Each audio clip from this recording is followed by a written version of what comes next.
Every success story begins with a good idea. And that includes Stade.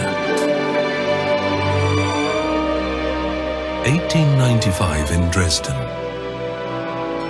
These pharmacists have a vision. The standardized production of pharmaceutical products. The birth of Stade, the German abbreviation for Standard Pharmaceuticals German Pharmacist. All the best. The future doesn't just happen. Like history, it is made. We act with agility, because adapting to change faster than the competition is the most important factor of success. We believe in entrepreneurship because the ideas and actions of each and every one of us are the sparks that ignite future growth. We put integrity and respect for one another first, where standards and qualities are concerned.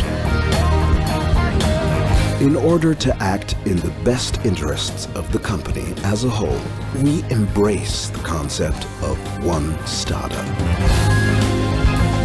Together, we can write a new chapter. The future is in our hands.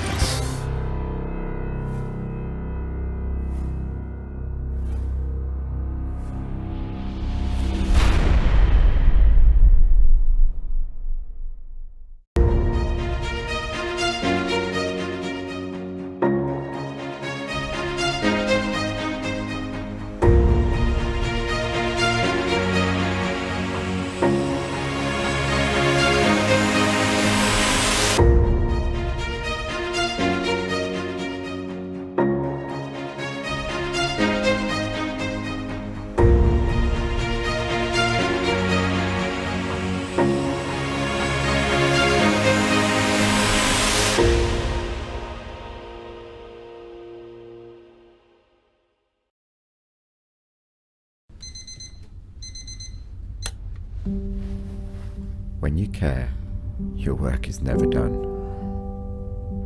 It does not end when pressure weighs, when days are dark, when it's no longer fun.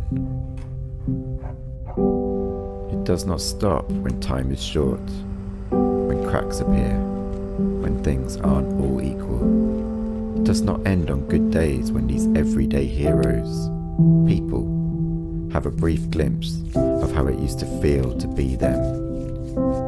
It does not stop because there's always more to be done, more to solve, to soothe, to support, hearts to be won, more to see and to know, further to go for the people that matter, everyone. Because one less seizure, one less scratch, one more extra spoon, one more personal best smashed is a lot of life to gain.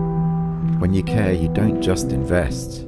You are invested, not just in the flare-ups, not just in the pain, but in the meanwhile, in seeing the whole, helping them be, helping them see that despite the rain, the sun will come, and it will be better than expected, because connected, together, as one, those showers will lighten, smiles widen, days grow simpler, lives brighten. When you care, you leave no one behind, but you know there can be no patience, only time seized, because your work is never done when you treat people, not disease.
Aqua Carpatica nu este singura apă extraordinară din România. Avem 60% din izvoarele Europei. Izvoare cu apă folosită terapeutic de acum 1600 de ani. Exportam apă la Constantinopol acum 800 de ani. Ape extrase de la sute de metri adâncime. Ape ce izvorăsc din păduri virgine sau ape premiate internațional. Avem și cea mai pură apă minerală din lume, iar apele din România continuă să se întreacă între ele. Încearcă noul izvor Aqua Carpatica, la fel de pur și cu gust unic datorat concentrației speciale de săruri. Aqua Carpatica din România, patria apelor minerale. INCDT Comodi is Romania's unique R&D institute for gas turbines, dedicated to aerospace with application in the energy field. With more than 20 years of scientific proficiency, the Institute specializes in scientific research, design, testing, and production of innovative and sustainable equipment, such as aviation gas turbines, high-speed bladed machinery, and compressing equipment for natural gas market, focusing on consumption reduction and environmental protection. Working in accordance with a certified quality assurance system, Comodi proves its local and international proficiency through a significant number of international awards, involvement in high-enterprise European framework programs, and numerous partnerships with companies such as Safran Group, MT Aerospace, Pratt & Whitney, Onera, DLR, GHH Rand, MAN Diesel, and Turbo. The Institute seeks for new partners in the aerospace field, energy market focusing on gas extraction and transportation, and machine engineering industry. Comodi Institute, experienced partner for innovative and reliable solutions. Pentru ca totul să se anime, este nevoie de suflet sau de energie. Noi am ales să transportăm țițeiul la rafinării, sufletul pământului. Să dăm României energia de a merge mai departe. Păstrăm tradiția de peste 100 de ani și privim viitorul ca pe o promisiune față de generațiile următoare. Conpet, tradiție, suflet, energie. Ce rare sunt poveștile care se rostesc neîntrerupt vreme de 120 de ani. Povești care se scriu în fiecare clipă, care se reinventează și care oglindesc milioane de destine. Suntem împreună în fiecare clipă. Depășim granițe și provocări pentru a duce mai departe cu mândrie o istorie de peste un secol. Electrica Furnizare, furnizor integrat de energie electrică, gaze naturale și servicii. Tenul tău are multe de spus și la fel de multe de arătat. Reflectă-i calitățile cu noua formulă originală Gerovital Evolution. Super enzima tinereții SOD, cea mai activă enzimă antioxidantă și acid hialuronic ultra filler de ultimă generație, pentru un efect vizibil antirid și un ten ferm, complet reenergizat. Cunoașteți aturile, recunoaște evoluția. Gerovital Evolution.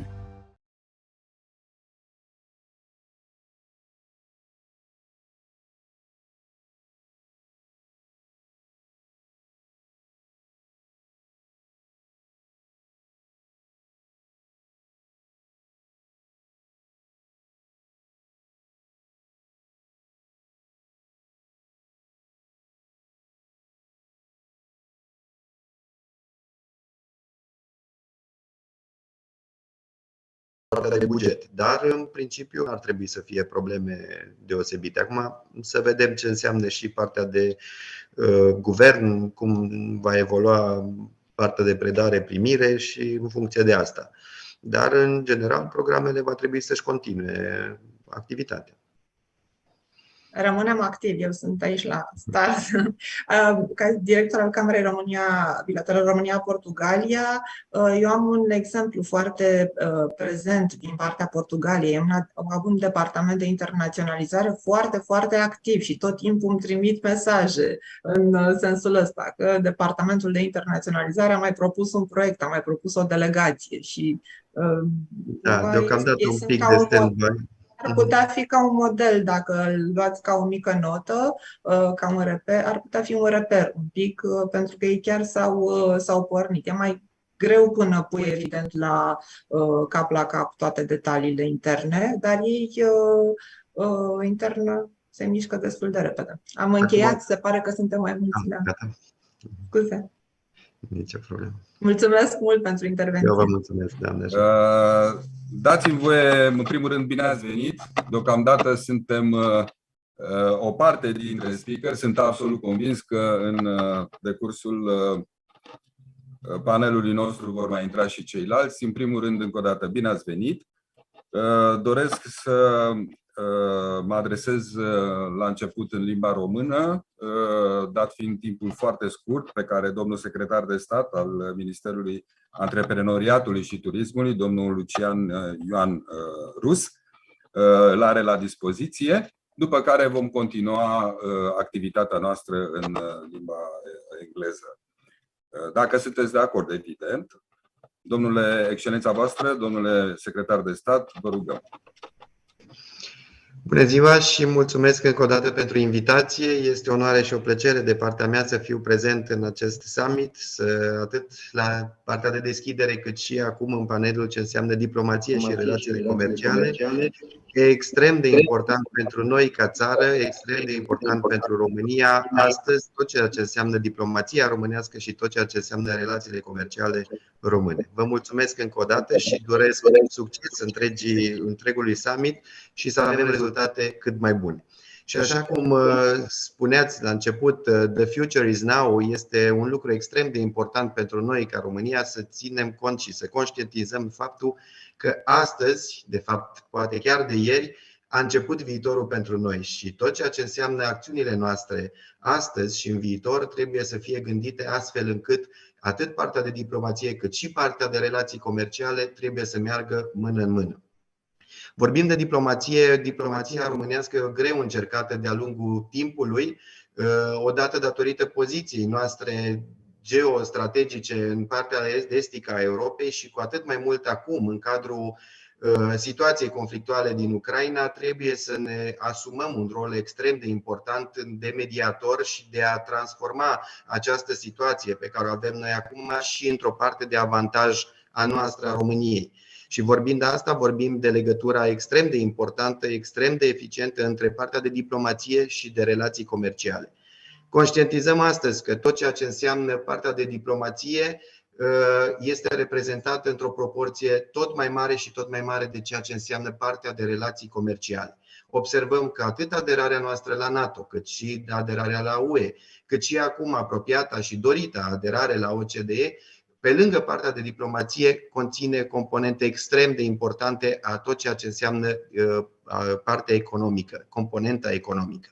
Și chiar aici, aflându-mă la Paris, în ambasada României din Paris, alături de colegii mei atașații comerciali pe care avem până la urmă în toată lumea, România poate să-și spună cuvântul și poate să se facă cunoscută în toate colțurile lumii, atât din punct de vedere diplomatic, cât și din punct de vedere comercial. Observăm ceea ce înseamnă perspectiva României astăzi și promovarea României peste granițe, încurajarea antreprenorilor români de a ieși peste granițe, de a-și promova produsele și de a fi prezenți pe toate piețele lumii.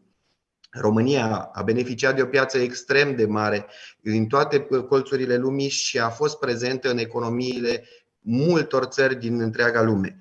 Vrem să dobândim aceste piețe înapoi, vrem să arătăm valoarea produselor românești și vrem să demonstrăm că România reprezintă o putere, o seriozitate și din punct de vedere economic și antreprenori cu care ne putem mândri. Din partea Ministerului Antreprenoriatului și Turismului încercăm să creăm programe de finanțare, încercăm să promovăm tot ceea ce înseamnă antreprenoriatul românesc peste graniță și nu numai atât, încercăm să și aducem în România investitorii străini. Tot datorită conflictului din Ucraina, cred că antreprenorii și mediul economic și-a dat seama ceea ce înseamnă în momentul actual lanțul scurt de aprovizionare, importanța lui și eficiența lui.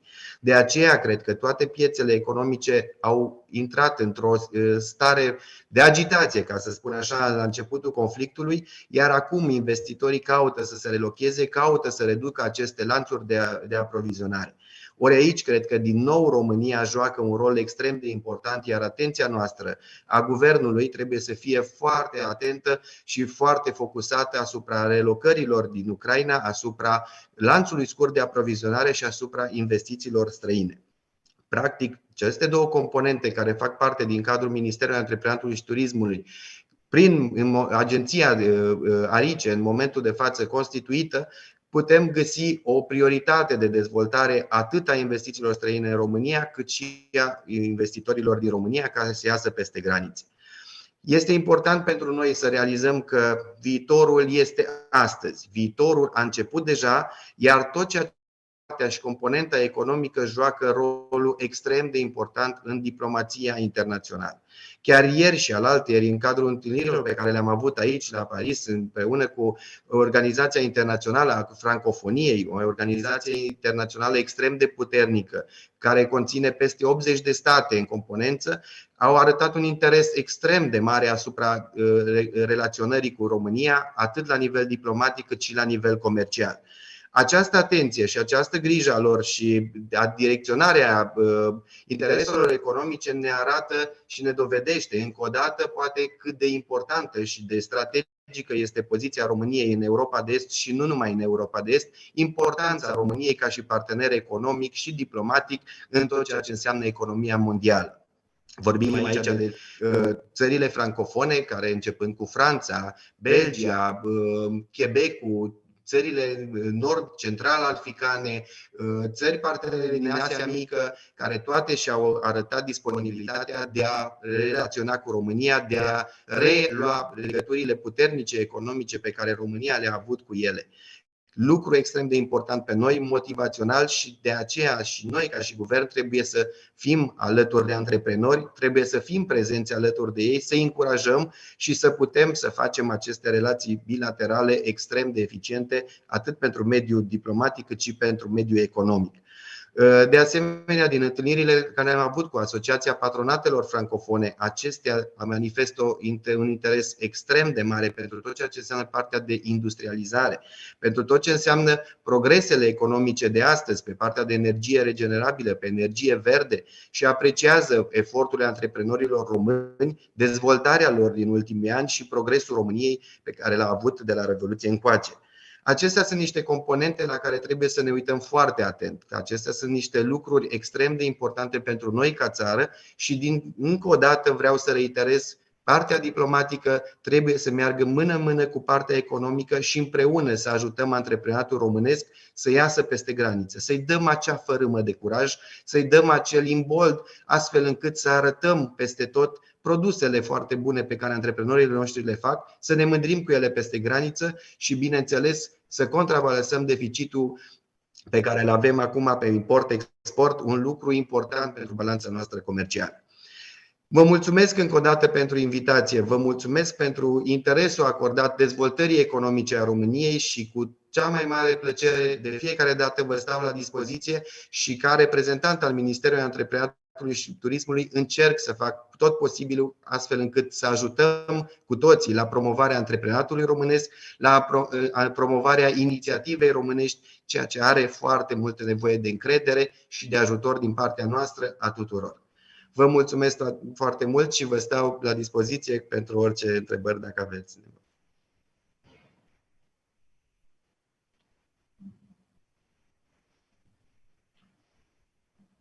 Nu vă aud.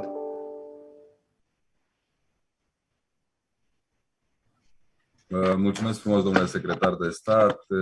Evident, trecerea aceasta extrem de sumară, dar nu avem cum să o dezvoltăm mai mult datorită timpului. în revistă a tuturor elementelor care vă preocupă. Sincer, cred că preocupă întreaga națiune română. Vorbeați de echilibrarea balanței comerciale. Sigur că aia trebuie să se facă cumva și în baza unei dezvoltări industriale. Am reținut de la dumneavoastră interesul societății francofone de a, dincolo de aprecierile vis-a-vis de eforturile României în această direcție, dorința lor de a se implica în dezvoltarea industrială și, de ce nu, de a, cum spuneați, acorda breșe de desfășurare a agenților economici pe spațiul francofon.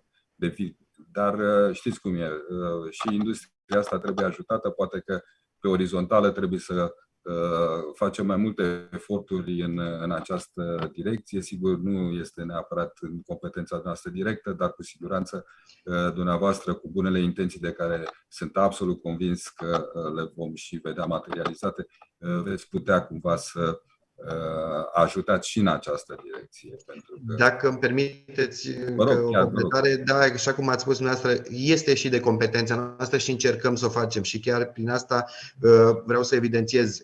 Am făcut în perioada de început de an partea de ghișeu unic. Încercăm să facem cu Registrul Comerțului și este deja în vigoare, practic, constituirea unei firme într-un timp foarte scurt pe partea online, depui documentele. În maxim 2 zile firma este constituită. Avem legea licenței industriale unice, care acum trece de Parlament și până la sfârșitul anului vom avea un ghișeu unic la fel, în care antreprenorii îți depun documentele pentru o licențiere pentru industrie. Industriile grele deocamdată sunt selectate ca și nivel de test, să vedem cum funcționează, și în termen maxim de 180 de zile toate instituțiile statului conectate la această platformă vor emite licența industrială pentru domeniul respectiv. În condițiile în care aceasta va avea succes și dovedim eficiență împreună cu tot aparatul bugetar, atunci o vom extinde la întreaga administrație publică locală și atunci va deveni mult mai ușor pentru un antreprenor să își licențieze compania, indiferent în ce domeniu.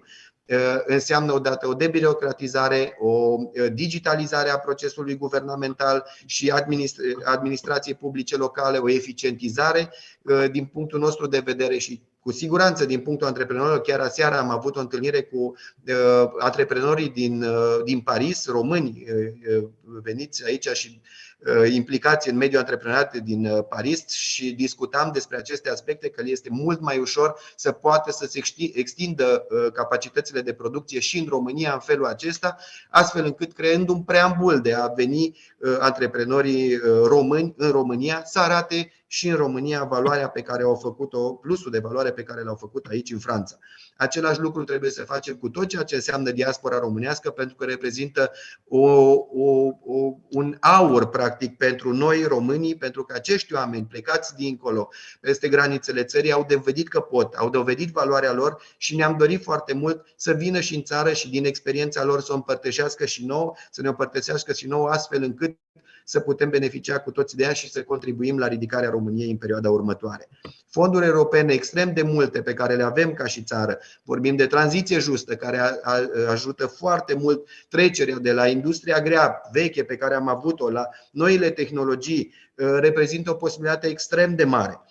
Vorbim de partea de PNRR, unde vedem că încep să se miște lucrurile și încercăm să angrenăm cât mai mulți antreprenori să se implice în absorbția fondurilor europene și din PNRR și din fonduri europene propriu-zise. Avem nevoie de cea de antreprenori, avem nevoie de puterea și de expertiza lor, ca toți acești bani de care beneficiem să-i absorbim, să-i includem în economia românească și să facem pasul acela înainte de care cu toți avem nevoie.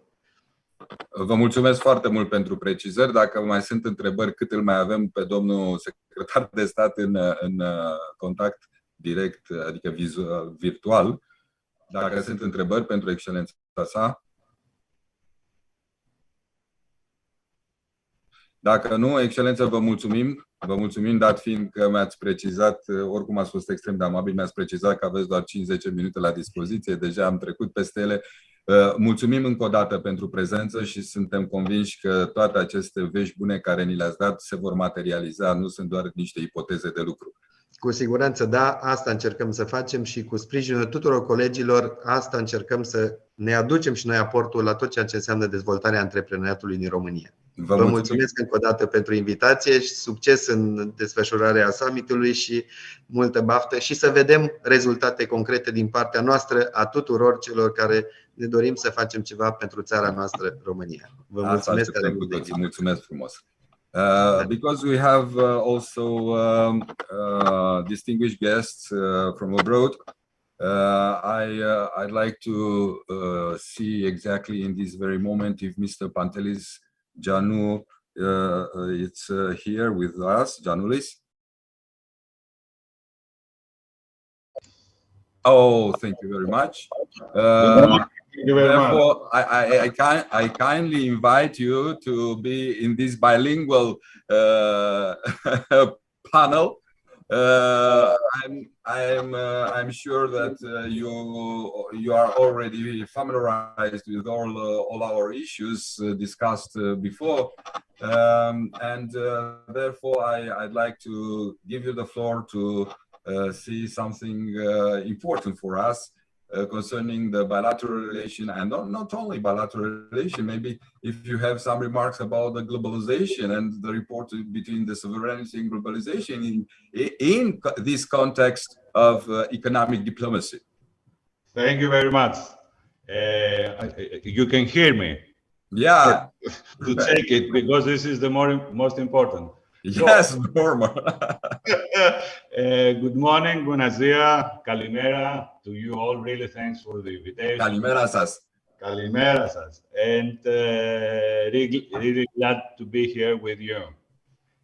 So let's start my presentation with Romanian and Hellenic diplomatic relations. Romanian and Hellenic relations enjoy centuries of cooperation, being privileged by the geographic proximity as well as by the deep cultural, economic and political ties. Relations have continuity throughout the history, evolving during the Byzantine Empire, going to the period of Greek princes that ruled Wallachia and Moldova in the 18th and 19th centuries, all the way up the modern and contemporary times. A vibrant Hellenic community actively taking part in the socio-economic and cultural life of the Romanian principalities gives another proof of the solid ties between the two countries.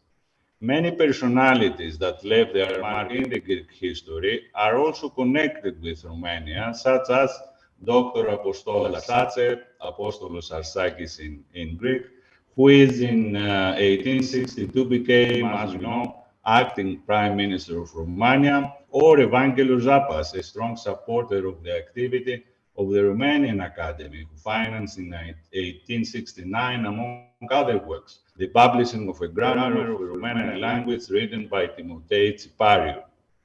At the beginning of the modern times, the two peoples gained their independence from the Ottoman rule, Greece in 1830 and Romania in 1878, which gives a new impetus to our bilateral diplomatic dialogue.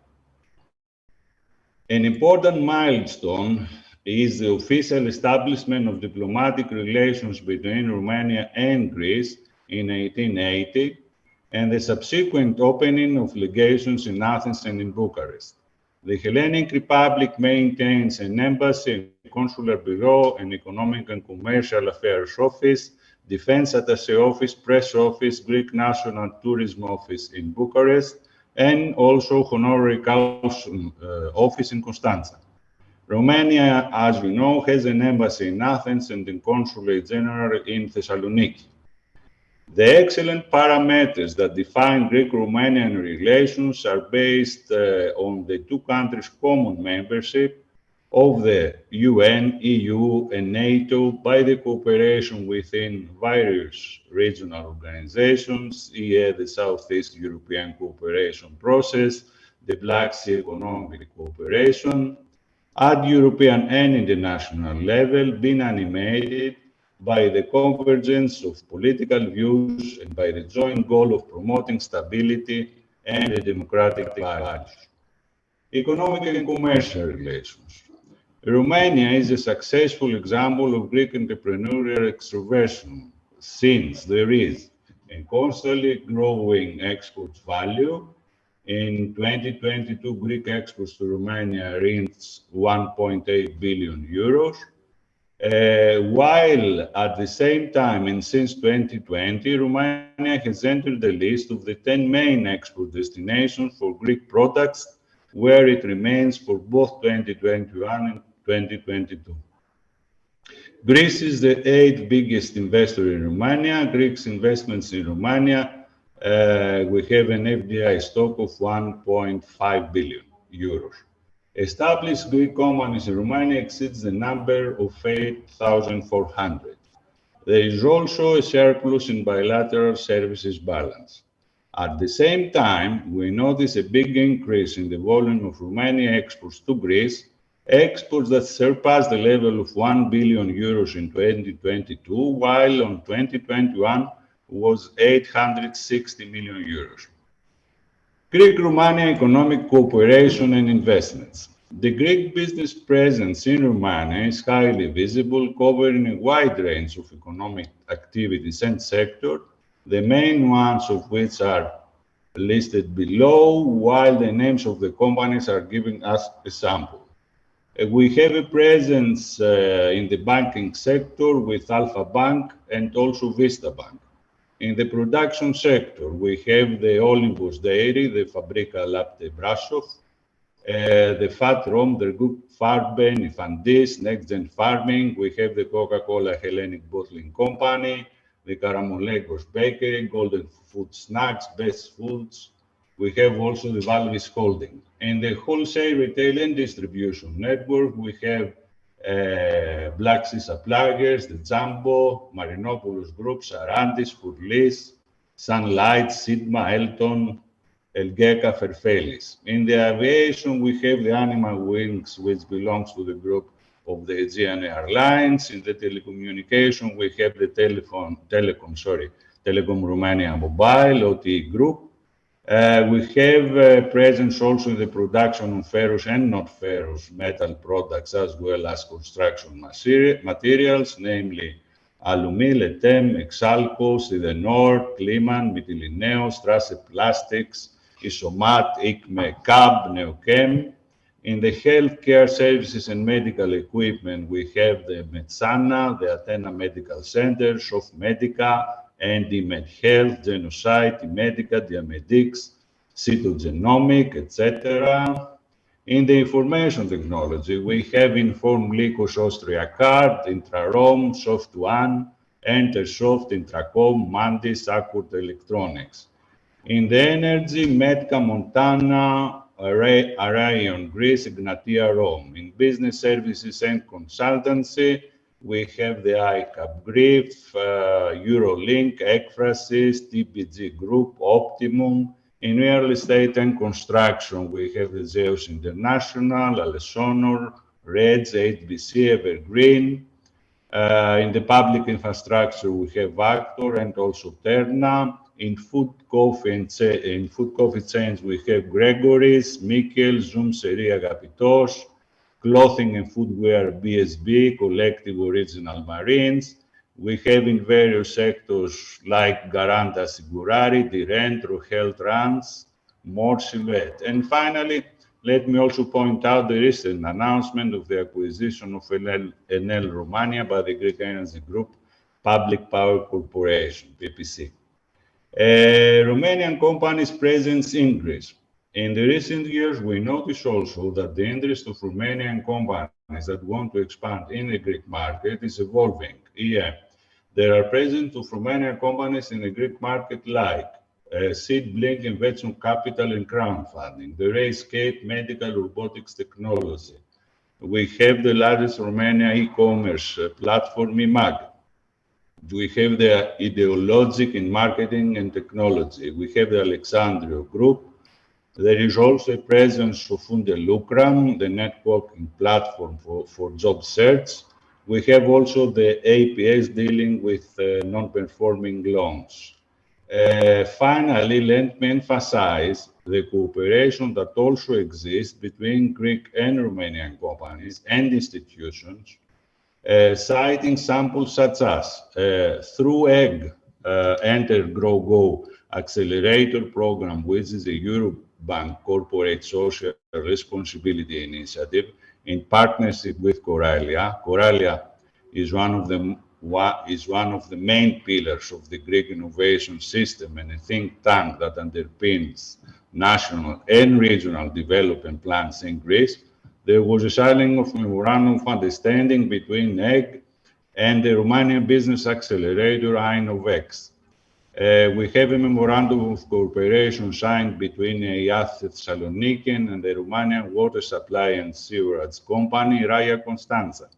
We have a memorandum of cooperation signed between Athens Chambers of Commerce and Industry and the Bucharest Chamber of Commerce and Industry. And finally, let me mention also the cooperation agreement between Romanian National Institute of Administration and the Greek National Center for Public Administration and Local Government. So this is it. I thank you for your attention. Thank you very, very much. And I know that Romanian Hellenic relations have, of course, mostly economic, but also very tight relation in the cultural area help us to be more and more closer and to unfold all sort of cooperation in different domains, not only various, but also profound cooperation. And of course, economic diplomacy, it is one of the most important nowadays. And not only nowadays, you know that economic function, it's one of the main function of any embassy in this world, because many times economy push forward the politics and bilateral relations. Thank you very much. If there are some questions for our guests.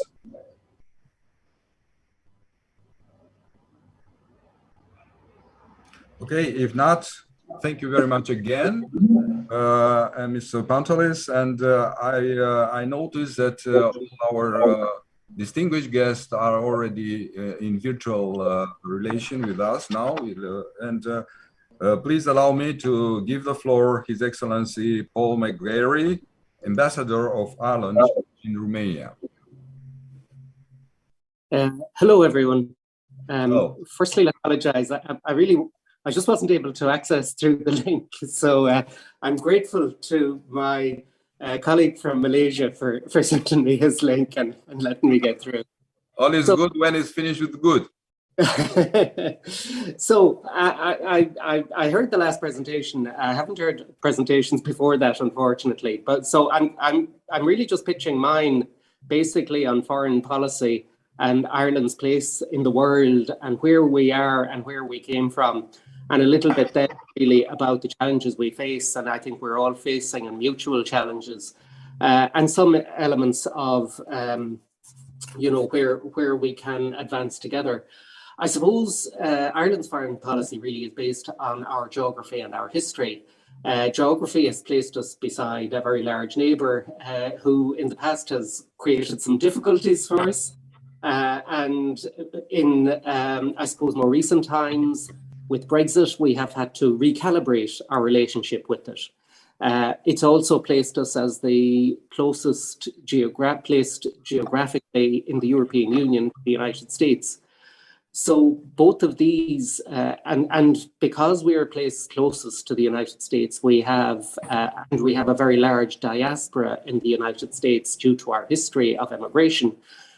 We are a link really between the United States and between Europe.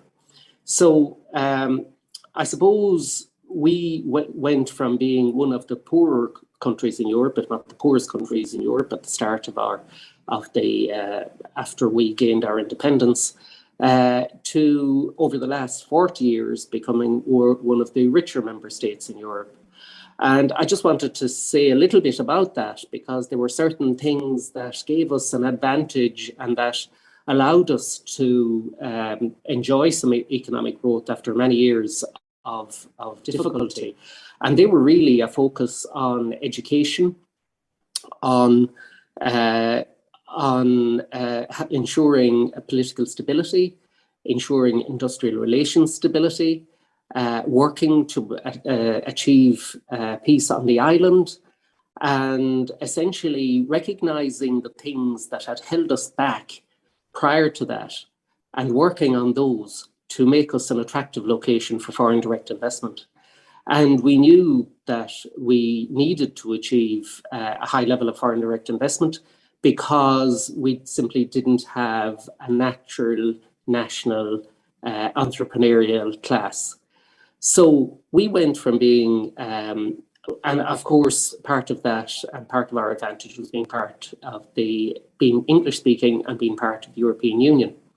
So it made us attractive for American companies.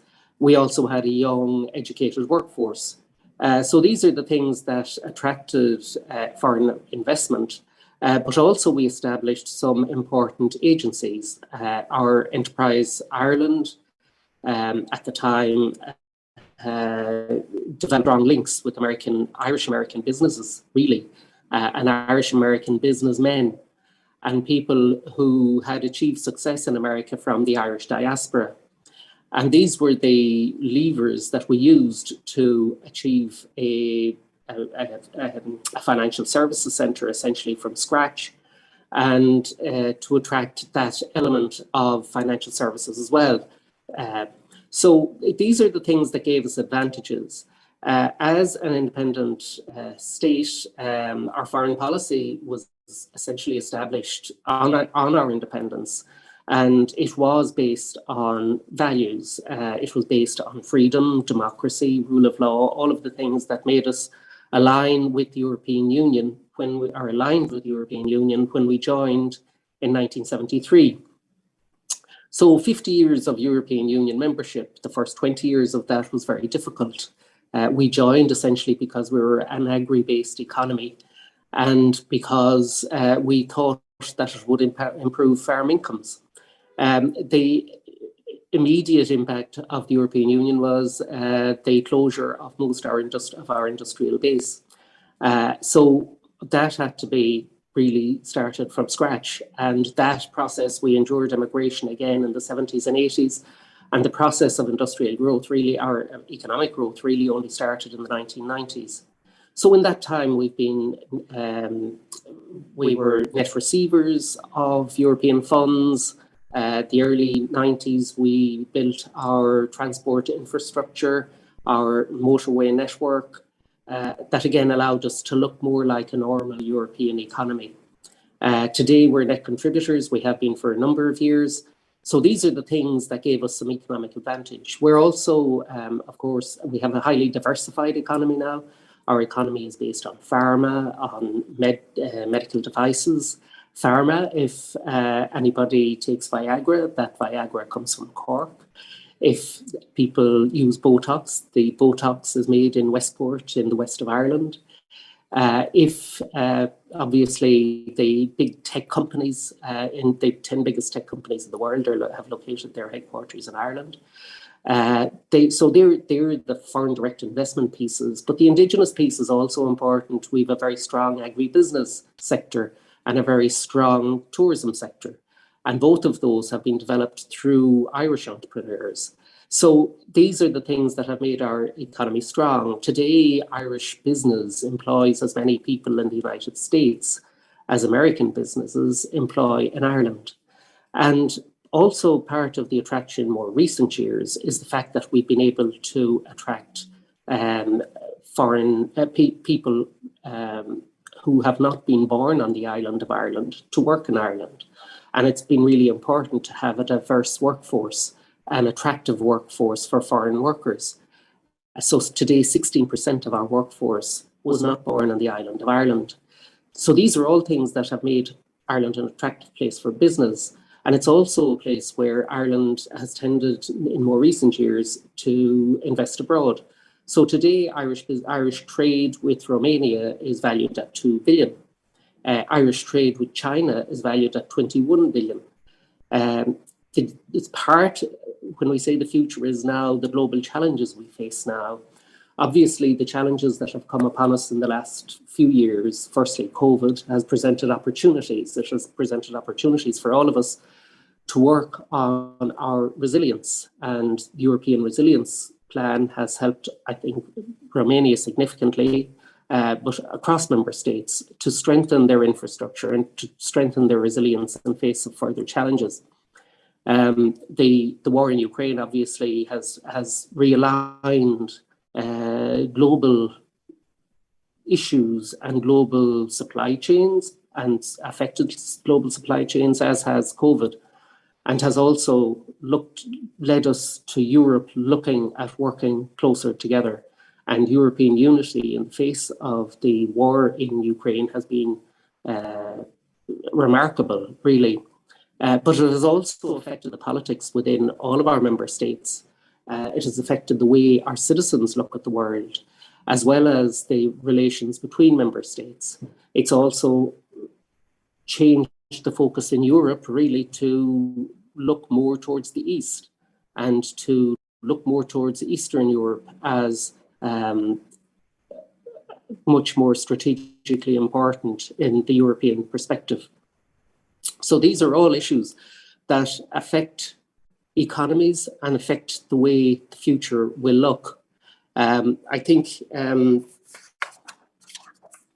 when we look at the issue of solidarity and the issue of our citizens and the way our citizens look at the world, I think COVID firstly pointed out our vulnerabilities and our vulnerabilities within our populations to our vulnerability to disinformation, but also to division, kind of wondering about what does disinformation mean, because you get highly intelligent people who are reflecting disinformation issues. We know that our people can be Eurosceptic. Ireland has benefited more than any other member state, or as much as any other member state, from being members of the European Union. But we have also suffered in terms of how our people view the Union at times, and two referenda looking at treaty change were lost in Ireland before the people again reflected and voted in favour. But so these things of how our citizens view the world are really important and affect the political dynamic within our countries. And that political stability that we've all been looking for is really in the cusp of change. And I think that's where the world is today, in this cusp of change. And that's why it's so important that Europe looks at its strategic autonomy, which it's doing, and looks at how it responds to global challenges without ruining any relations with other countries, and retaining the values-based policies that we have. So I think all of these things reflect difficulties within the Union, challenges to the Union, but also opportunities. And that's without mentioning climate action and the things that the European Union has to do. In Ireland, we look at energy and our opportunities. We have, I think, some of the biggest or the strongest wind resources in the world. And we are looking at investing in wind infrastructure. I think every country is looking at developing its own energy security. And of course, Romania is very strongly positioned to ensure its energy security. And obviously its position within Europe, again, with its energy resources, is really valuable and really valued. So I think all of these areas really highlight how important Romania is strategically within our European framework and within our European partnership. And the other opportunities for Romania remain within the cyber, remain the ICT, remain within those areas where highly educated young people contribute significantly. I suppose one of the advantages Ireland has, as I said, has a very strong international workforce now. We have around 100,000 Romanians, we believe, living and working in Ireland, a very valuable part of our community. But Romanian managers are returning to Romania to manage Irish companies that are locating in Romania now. And there's significant Irish investment and significant Irish companies that are setting up in Romania with Romanian management. And in fact, we have a much smaller, diminishing Irish community in Romania, but those links with Romania are stronger because of the value of the Romanian diaspora in Ireland. And of course, this is something that happened to Ireland. The similarities between Ireland and Romania are actually quite strong. And our path towards industrial development is actually quite similar. And I think but that is one of the things that helped us was our Irish diaspora, Irish American diaspora. I think one of the things that will advantage Romania in the future is its Romanian diaspora and the strength of that diaspora. I'm not sure if I've taken up too much time at this stage. I don't want to overdo it, but I think I have covered most of the things I wanted to cover. I would say that the Irish companies in Romania, the Irish trade with Romania is currently running at around 1.2 to 1.4 billion. The sectors that we're involved in very strongly are services.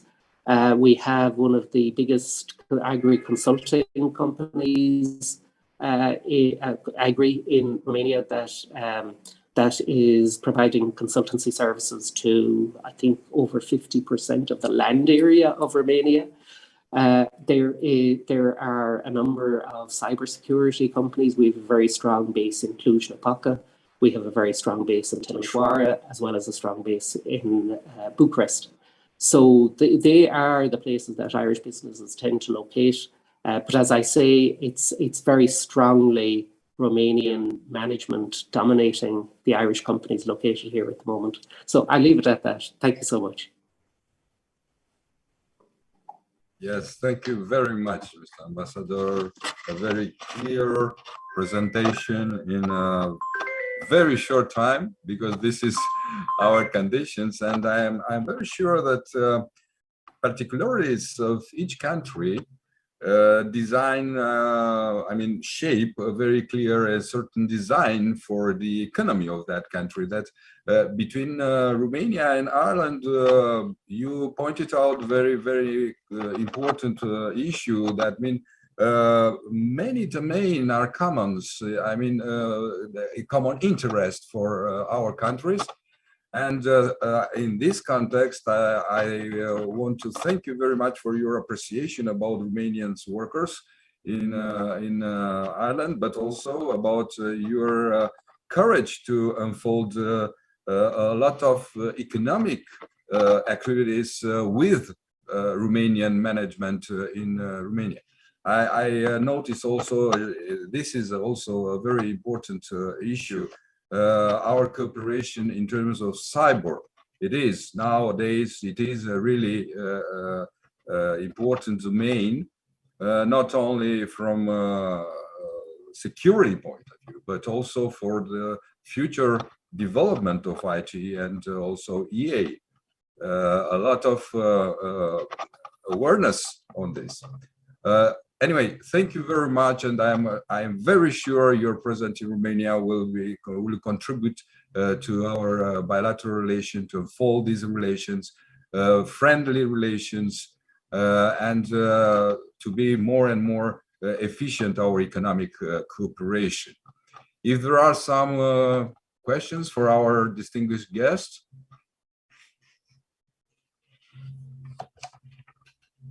I would have a question, if you allow me. Oh, thank you very much. Welcome. Thank you very much for having me. I would have a question for Ambassador McGarry.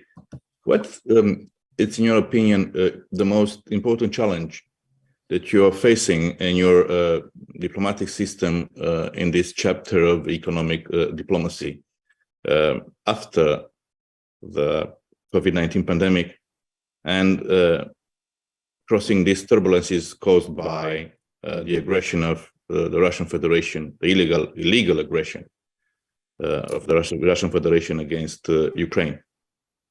I think there are two challenges facing us in Ireland. Economically, and it's something I should have mentioned, economically we're doing well. Our economic growth, our surplus this year is huge. Economically, we're doing well, but as our economy is growing, the pressure is coming really on our administrative system and providing the infrastructure required to sustain a growing population. The Irish population in the 1950s was 2.5 million. In 2021, our last census, we're up to over 5 million and close to 5.5 million. So economic success has put pressure on our infrastructure, which is also putting pressure on our unity as a people. And in terms of, we are showing solidarity with Ukraine as is every country in Europe, in receiving refugees. And it's a really important thing that we do. And we've close to 100,000 refugees in the country at the moment. But that is putting huge pressure on our infrastructure and our capacity to house them, which is also putting pressure on our people. And so this is something that, and I think this is across the union in some ways, as you have a private sector that grows, that becomes really, really strong, it becomes harder to attract people to the public sector and to attract the quality of people that you need to actually sustain a really strong public sector, which is really what holds public solidarity together. And the second challenge we face is around our neutrality. When we gained our independence, our neutrality was based on the fact that we needed to shape a foreign policy that was separate to the United Kingdom. And we needed that because that was the only type of foreign policy that would have been acceptable to our people at that time. And that's why we were neutral during the Second World War. And it's also why we really believe in an independent foreign policy. And we've contributed to every peace mission of the United Nations since we joined the United Nations. But the reality is today that Ireland faces threats. We face threats to our airspace. We face threats in our territorial waters that we aren't really able to defend without support. So these are things that will need to be addressed in the coming period. And we have started a dialogue with people. It is starting. We're having a forum, a national forum on neutrality, on our foreign policy on neutrality, and our traditional policy of neutrality, which will begin in June. I think the importance in all of this is that we bring people with us. We have to have a sense of solidarity around this within the country, and we have to have a sense that this is the type of pragmatic, sensible things that we need to do to protect ourselves. So I think these are the two strongest sort of issues that we face at the moment. Thank you. Thank you, Ambassador. If there are other questions for our distinguished guest, McGarry. Okay, if not, I thank you very much, Mr. Ambassador, for your presence and even virtual but very important presence. And I am very sure we'll meet together in the very next future. And I want to welcome His Excellency, Mr. Ambassador Malaysia in Romania. If Mr. Ambassador, it's with us, connected. Hello. Yes, hello. Good morning. Morning, please. Thank you. Thank you. You hear us? Yes, it's okay. Yes. Can you hear me? I'm using my wireless very well, microphone. So just to test out the microphone. If you can hear me, thank you so much. As my Irish colleague mentioned, we had a few technical problems, but we are very happy to be joining this video conference this morning. And also, thank you so much for inviting me. I think I would just go straight into to introduce Malaysia first. Malaysia, as you all know, is a Southeast Asia country. Our foreign policy is friendly to all nations, and one of our strengths also as island. Ambassador for McGarry just mentioned that they were neutral. So we are very strong proponent also of non-alignment. Previously, Malaysia has traditionally pursued a policy of non-alignment, seeking to maintain good relations with all countries and avoiding entanglement in conflicts or power struggles between major powers. This stems from our history in the Cold War previously, our location of the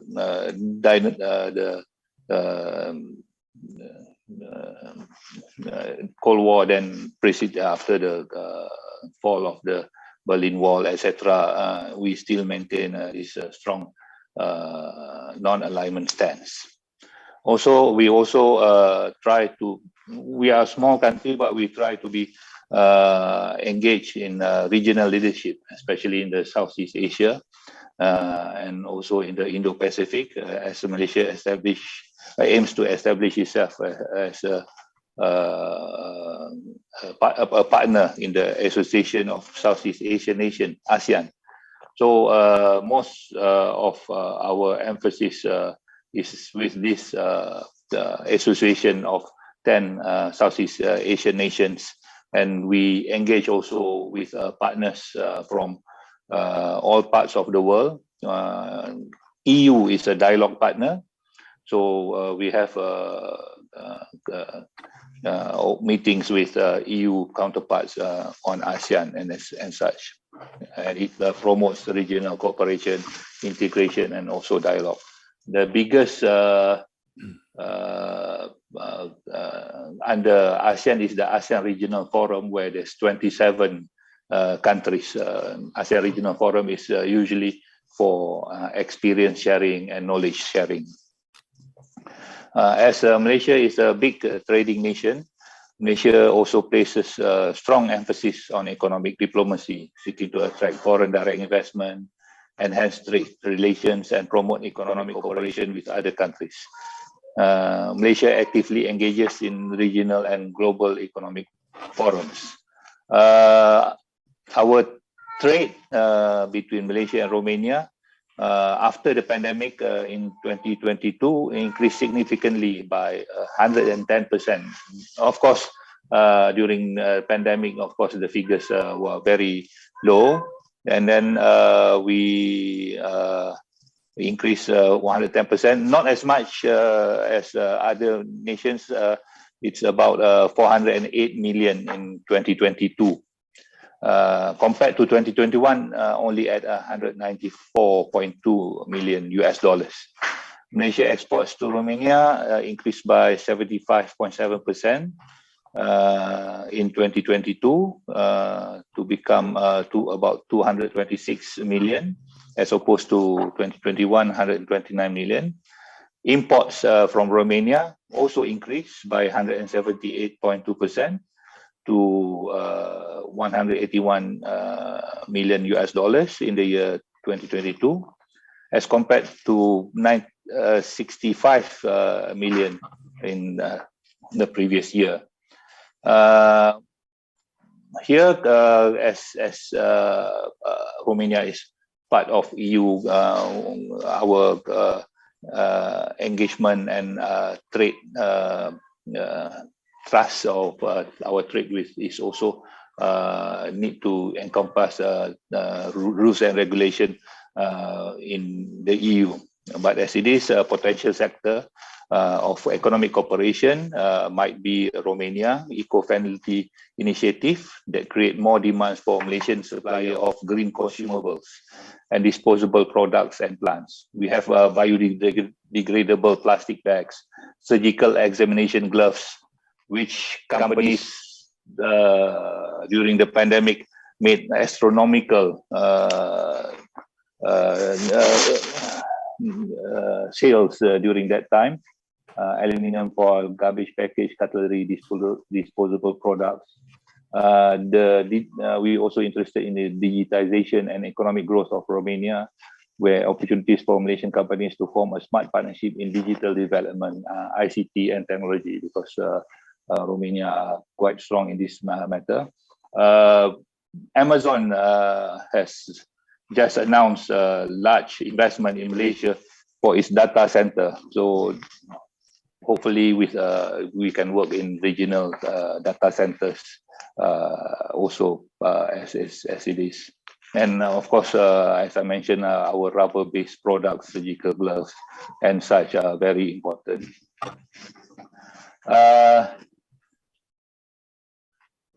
For the Malaysia also, we are engaged in multilateralism. Malaysia supports multilateral institutions and frameworks, such as, of course, the United Nations, ASEAN, as I just mentioned, World Trade Association, the OIC, Organization of Islamic Countries. It believes in the importance of collective decision-making, peaceful resolution and of disputes, and addressing global challenges through dialogue and cooperation. People tend to forget that in 2014, the first casualty of the conflict in eastern Ukraine was MH17, which was shot down, and a lot of lives was lost on that day. But with the help of our European counterpart, and also at that time our Russian counterpart, to find the black boxes, to help with the victims and such, and the family. So as it is, this is one of the tragedies that Malaysia has faced, and this is in 2014. And we last year and this year we supported the United Nations resolution against the incursion of Russia into Ukraine. Also on humanitarian diplomacy, Malaysia is also known for its active involvement in humanitarian efforts, particularly providing assistance to refugees and promoting and rights and welfare of displaced persons. And we also consistently advocate for the rights of Muslim communities globally. In Malaysia, we have about 180, I'm not quite sure of the current figures, we have about 180 to 200,000 Rohingya refugees from Myanmar. So the conflict in Myanmar has taxed our nation and economy for quite some time, as the displaced person into Malaysia since about 30 years. Currently, we house about 180 to 200,000. We seek quite a resolution to this matter in Myanmar, as it is ASEAN has the 5-point resolution to be tasked to Myanmar, and ASEAN is trying to solve on this matter. Our interest in this region, Romania and this region, for further information, I also cover the countries of Moldova, Bulgaria and Greece from Romania. Our interest in this region is, of course, trade and investment. Malaysia seeks to expand trade and investment ties with all these countries that I'm covering, particularly in sectors such as manufacturing technology and agriculture, and that it aims to diversify its economic partners and explore new markets for its goods and services. We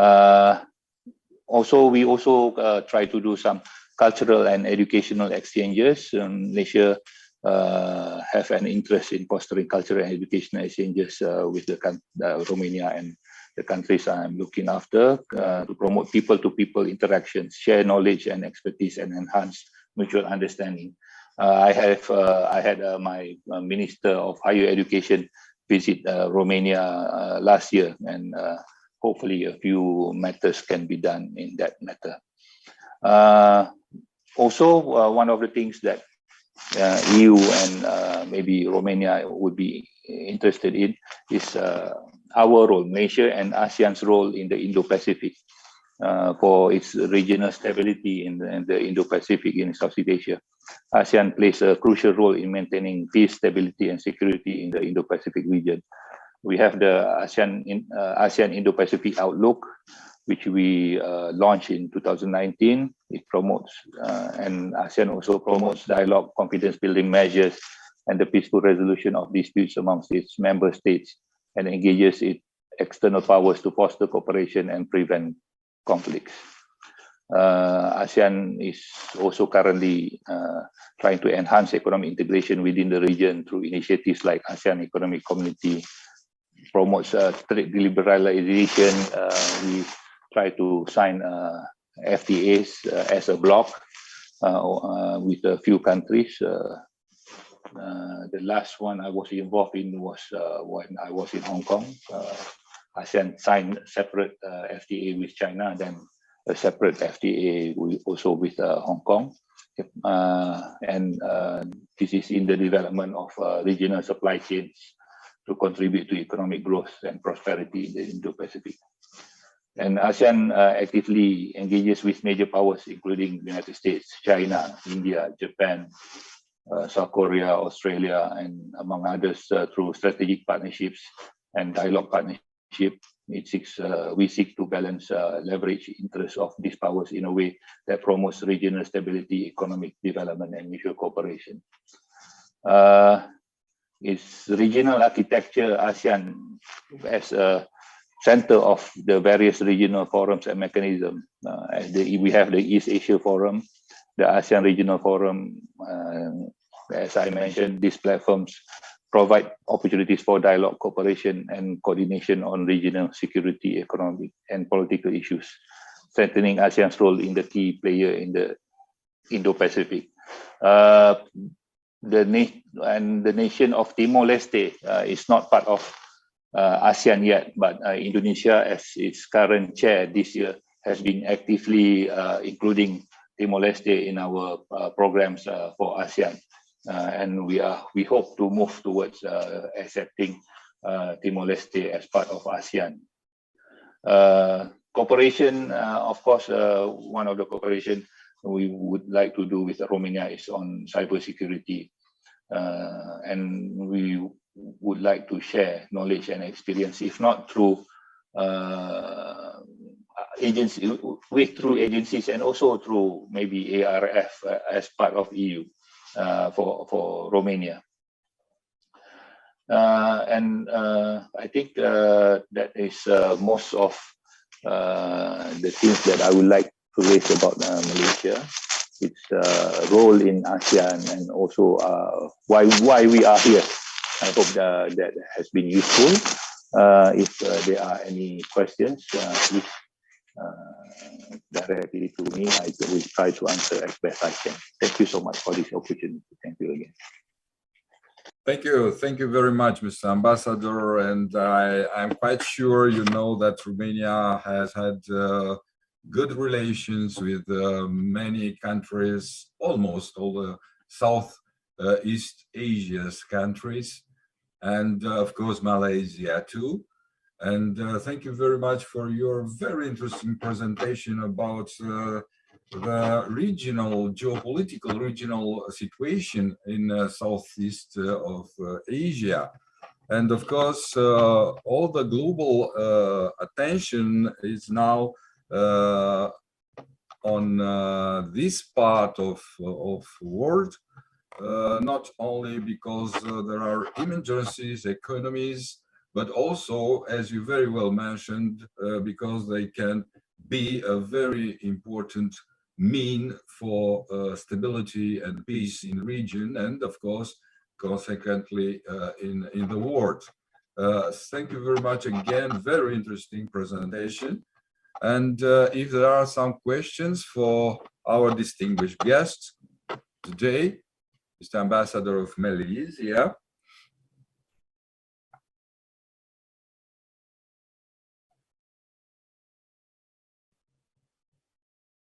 Okay, if not, again, thank you very much, and I hope to be with us in our next future meetings, also not only with hopes, but also with some concrete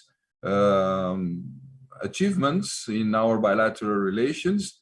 I agree with you, we have a very big potential for unfolding our relations, not only cultural, but also economic.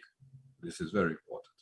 So let me give the floor to our colleague, His Excellency Cosmin Dumitrescu, General Consul of Romania in Los Angeles. It's okay. Hello, and nice to see you again. I hope that you can see and hear me well. Yeah, very well. Dear friend and colleague, Dr. Micu, I promise not to keep you so long. Because, no, take your time. I will take my time, but not so long because it's 1 hour after midnight here. Oh. So we will rush a bit the things. I would like to thank to all organizers of this this wonderful conference, Together We Protect Romania. This title is so comprehensive, and we have had until now, and we'll have several days of really interesting presentations from many fields. I think that I'm kind of envious with our colleagues, diplomats accredited to Bucharest, that do have this opportunity of attending this kind of comprehensive conferences where they can learn a lot and they can say a lot from and about or for their work in our beautiful country. At the same time, I would like to congratulate the organizers for this cluster for diplomacy, and to name it and to orient it on the topic of the economic diplomacy and economic relations, especially now when we are crossing a very turbulent period of time in the middle of many crises that are interrelating politically, strategically, and most of all, I would say, economically and socially. We have had a huge financial crisis in the last period of 15 years, and then when we believed that we managed to cross that period and to find the right solutions, we had the most unexpected crisis provoked by the COVID-19 pandemic that practically redefined almost everything in the economic relations, and not only, where we learned a very tough lesson about solidarity. We could see that no nation of the world could solve that issue. No nation of the world could secure its supply chain. No nation of the world could find alone a way to save companies, economies, and to promote a good trade without having all the other supports of the partners, and not only. Then we can see that the Russian aggression against Ukraine is threatening again all the supply chains at the global level, and it poses also a threat at the highest level for the strategic and defense issues with the nuclear threat. Nobody could think about this possibility. Nobody could accept the idea that a permanent member of the Security Council will attack with a war of aggression against a sovereign country. And that is, once again, one big challenge for all countries of the world, and especially for economic diplomacy, because the economic relations are directly threatened and affected by the effects of the aggression. We do have the challenge of the climate change, with all the consequences of the climate change. Some of them are really tough. We can see that we, and many countries of the world have the challenge of food security issues provoked by the climate change. And socially speaking, and not only socially speaking, we can see that because of those effects, there are huge movements of migration. And many countries, Europe included, are trying to cope with that and to find solution to integrate, to receive and to integrate big numbers of people coming from different cultures to our countries. That could be also support for our economies, because in Europe, we know that all economies are growing and they need the labor force. But at the same time, the cultural differences could lead to tensions and could lead to a lack of tools for coping with that. What's the role of the diplomat in this not so attractive image of interrelating and overlapping challenges? That's a challenge in itself. The economic diplomacy is not the diplomacy that we knew. It's very different from what our colleagues were practicing 10 years ago. The fact that economic diplomacy now need to work together with digital diplomacy, with the environmental diplomacy, with all these new types of diplomacy that practically force all the diplomatic corps to adapt to new conditions, is a challenge in itself. The big advantage is the fact that prosperity is the goal of everybody, and prosperity could be achieved only by building strong and effective economic relations. That gives us the tool of having a common language, a common goal, and to promote peacefully the relations between our countries, putting together synergies, energies, and financial interest from the B2B, business to business level, to government level. That's where we as diplomats need and must and have to act to enhance these sets of tools. We are talking, of course, about the achievements of our relations between our countries. And we usually use numbers. Yes, there is a trade that is exchanged that is done. We can count the billions of dollars and of euros, and that's a very good thing. But at the same time, we need to search or to look for perspectives, because the economic dynamic is so high that practically puts us into the difficulty of not having a perspective of the future for what tools we need to use in order to enhance our span of movement and a span of relations. We know that we do have the tools of economic forums. Could be regional, could be national, could be global economic forums. It depends on the country where we are posted. We do have our economic missions that we are building each and every year. I'm blessed to be here on the west coast of the United States, where the economic dynamic is so high and is so challenging for everybody, and the interest from my country, from Romania, and from any country of the world is very high. And we have here a lot of delegations formed by economic missions, a lot of companies coming for building businesses and for getting business from the west coast of the United States. I do have 3 delegations in this moment, quite challenging. A lot of people making a lot of money and building, practically consolidating the economic dimension of the strategic partnership between Romania and the United States at the highest level. And we are very happy with that. But are we going to be able to do that in 20 years at the same level using the same tools? That's the kind of thinking, the strategic thinking that we need to have for modeling our profession in this field.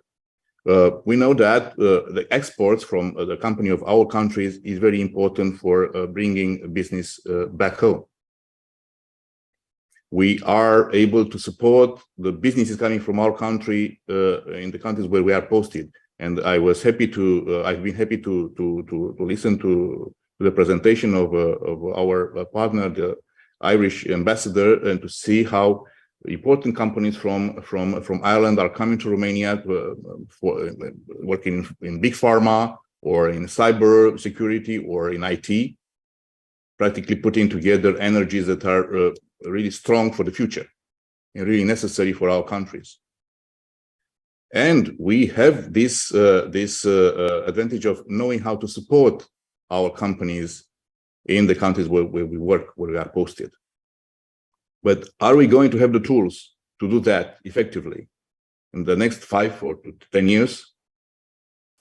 Are our companies able to understand the kind of support that we are able to provide for them?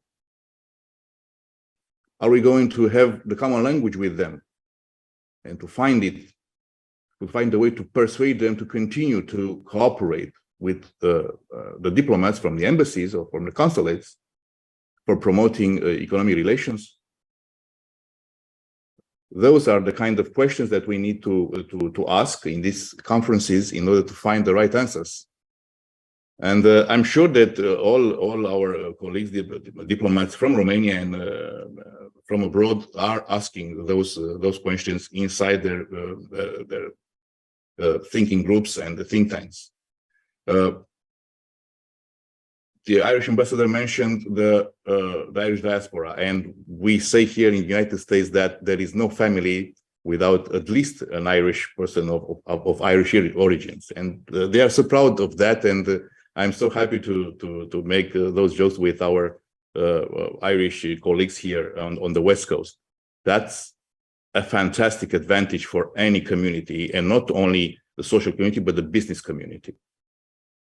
Having strong members of our diaspora building strong businesses in the countries where we work puts us in a very favorable position in the dialogue with the country where we are working. So these tools that we have, the set of tools that we have, and that I mentioned very briefly here, make us more effective in our dialogue with our partners. But what about the trust that there should be in the diplomatic services and in the diplomats that are posted abroad? I'm sure that all of you met many representatives of your companies coming from your countries that are sometimes reluctant to come and ask for your support, help, and assistance. And that's difficult to accept for everybody. I can see the Irish ambassador smiling, and I'm sure that that kind of trust is pretty difficult to acquire and to preserve, and very easy to lose. Why is that? That's another question that we need to answer.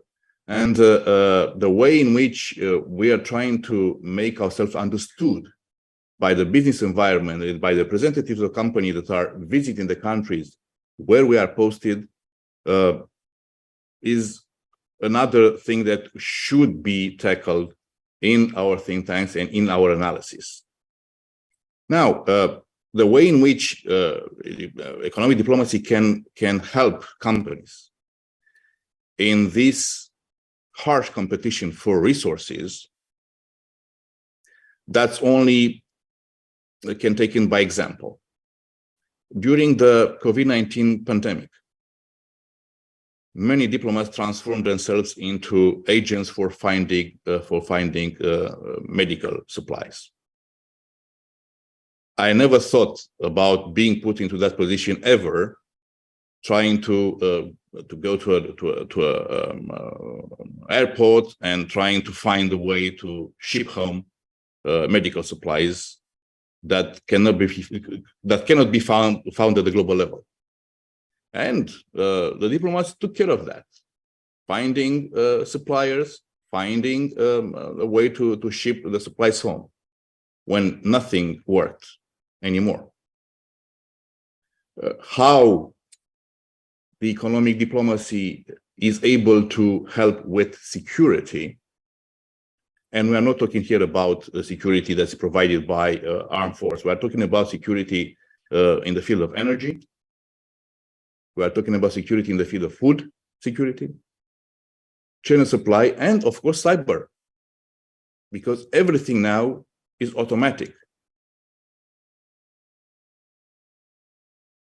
I'd like to ask the question to all the colleagues present here in the conference, how your economic diplomacy cluster in your mission is succeeding in integrating these cyber tools in the work of a diplomat promoting his own companies and his own country abroad.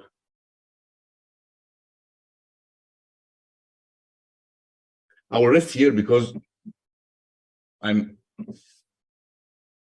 eager to listen to your comments on these questions and to your presentation that are to follow. Thank you very much for the invitation. I will stay online. Thank you, Gabriel. Thank you very, very much. As usual, Cosmin, you had a very interesting presentation, but for this time, I noticed very interesting topics rising up as not only as rhetoric questions, but be sure that will be very focused on our next activity. Honestly, in this panel, I am moderator. That's why I don't want to unfold many themes, but I only wanted to point it out that I already finished research on public diplomacy within economic diplomacy, growing up, and it means not in sense of excluding diplomatic missions, not at all, but in complementary with diplomatic missions to join the effort in many topics you said before: cyber, trust, cooperation. And I think it's not by chance. Economic diplomacy, it becomes slowly a very important tool, because you mentioned tool, a very important tool in this area of private companies, non-governmental associations with economic interests or something like this. Okay, I only wanted to emphasize that your preoccupations, your awarenesses are also our awarenesses, and I'm more than sure our distinguished guests have the same idea, the same impression about this. If there are some questions for Mr. Dumitrescu, General Consul of Romania in Los Angeles.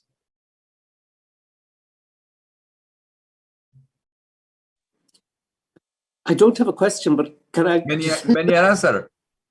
just a few things that Cosmin said that were very interesting. One, and I suppose I come at this from a few perspectives, but one of them had to do with the Irish diaspora and the way it is proud of its history and the way it's connected politically. And I think it's really important that the Romanian diaspora take on this role at some point. I know that it's not, I mean, obviously, excuse me, for Irish people have emigrated to the United States for over 200 years in large numbers due to our history. So that's why we have a large diaspora, but they go back generations and they feel comfortable in their Irishness now. There was a time when people would not have been as proud of their Irish connections and they would not have been as proud of their history.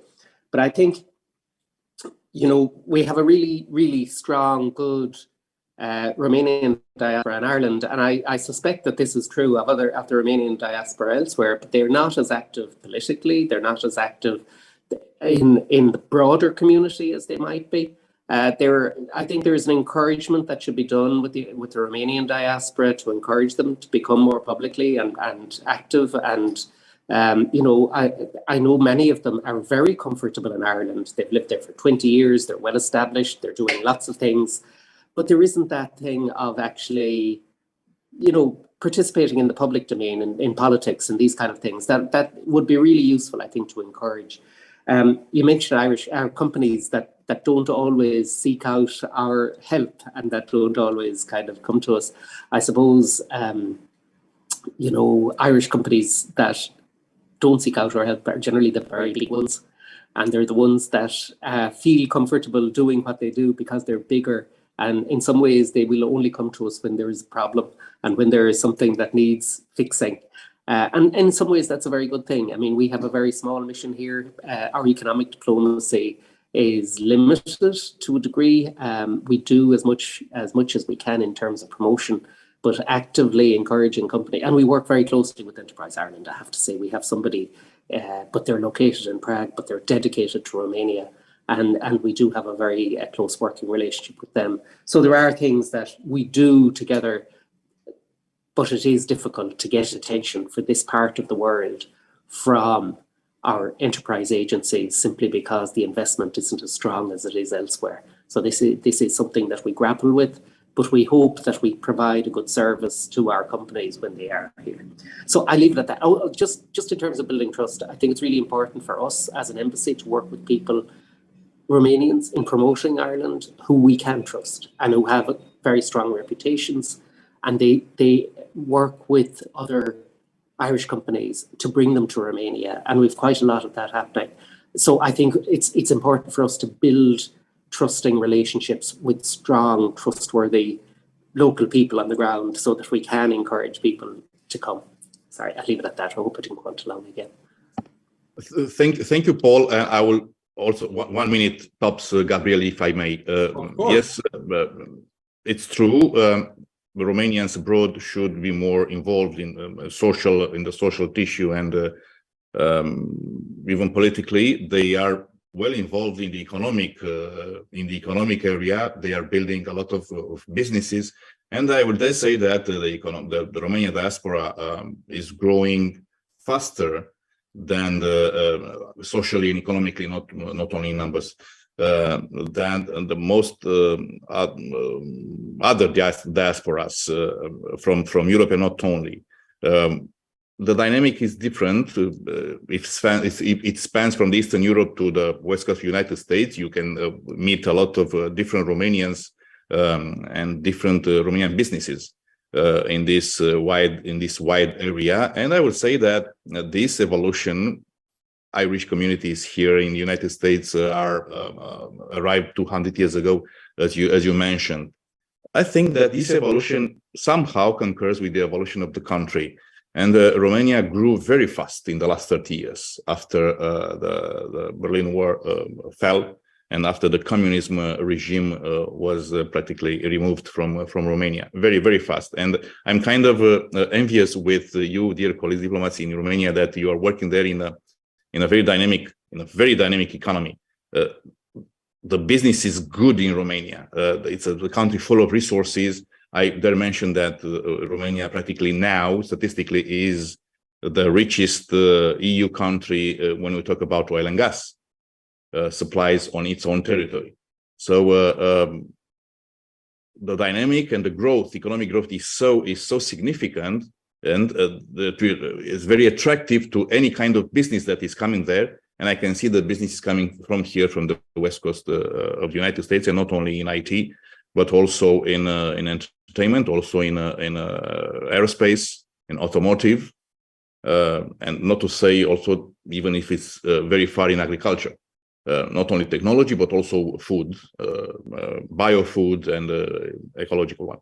So Romania is the country where everybody can build a strong business, and the economic diplomacy practically has a freedom that in few countries you can make.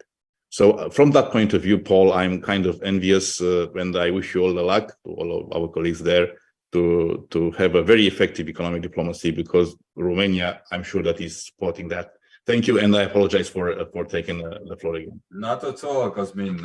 Thank you very much for your... Could I add just... Yeah, please.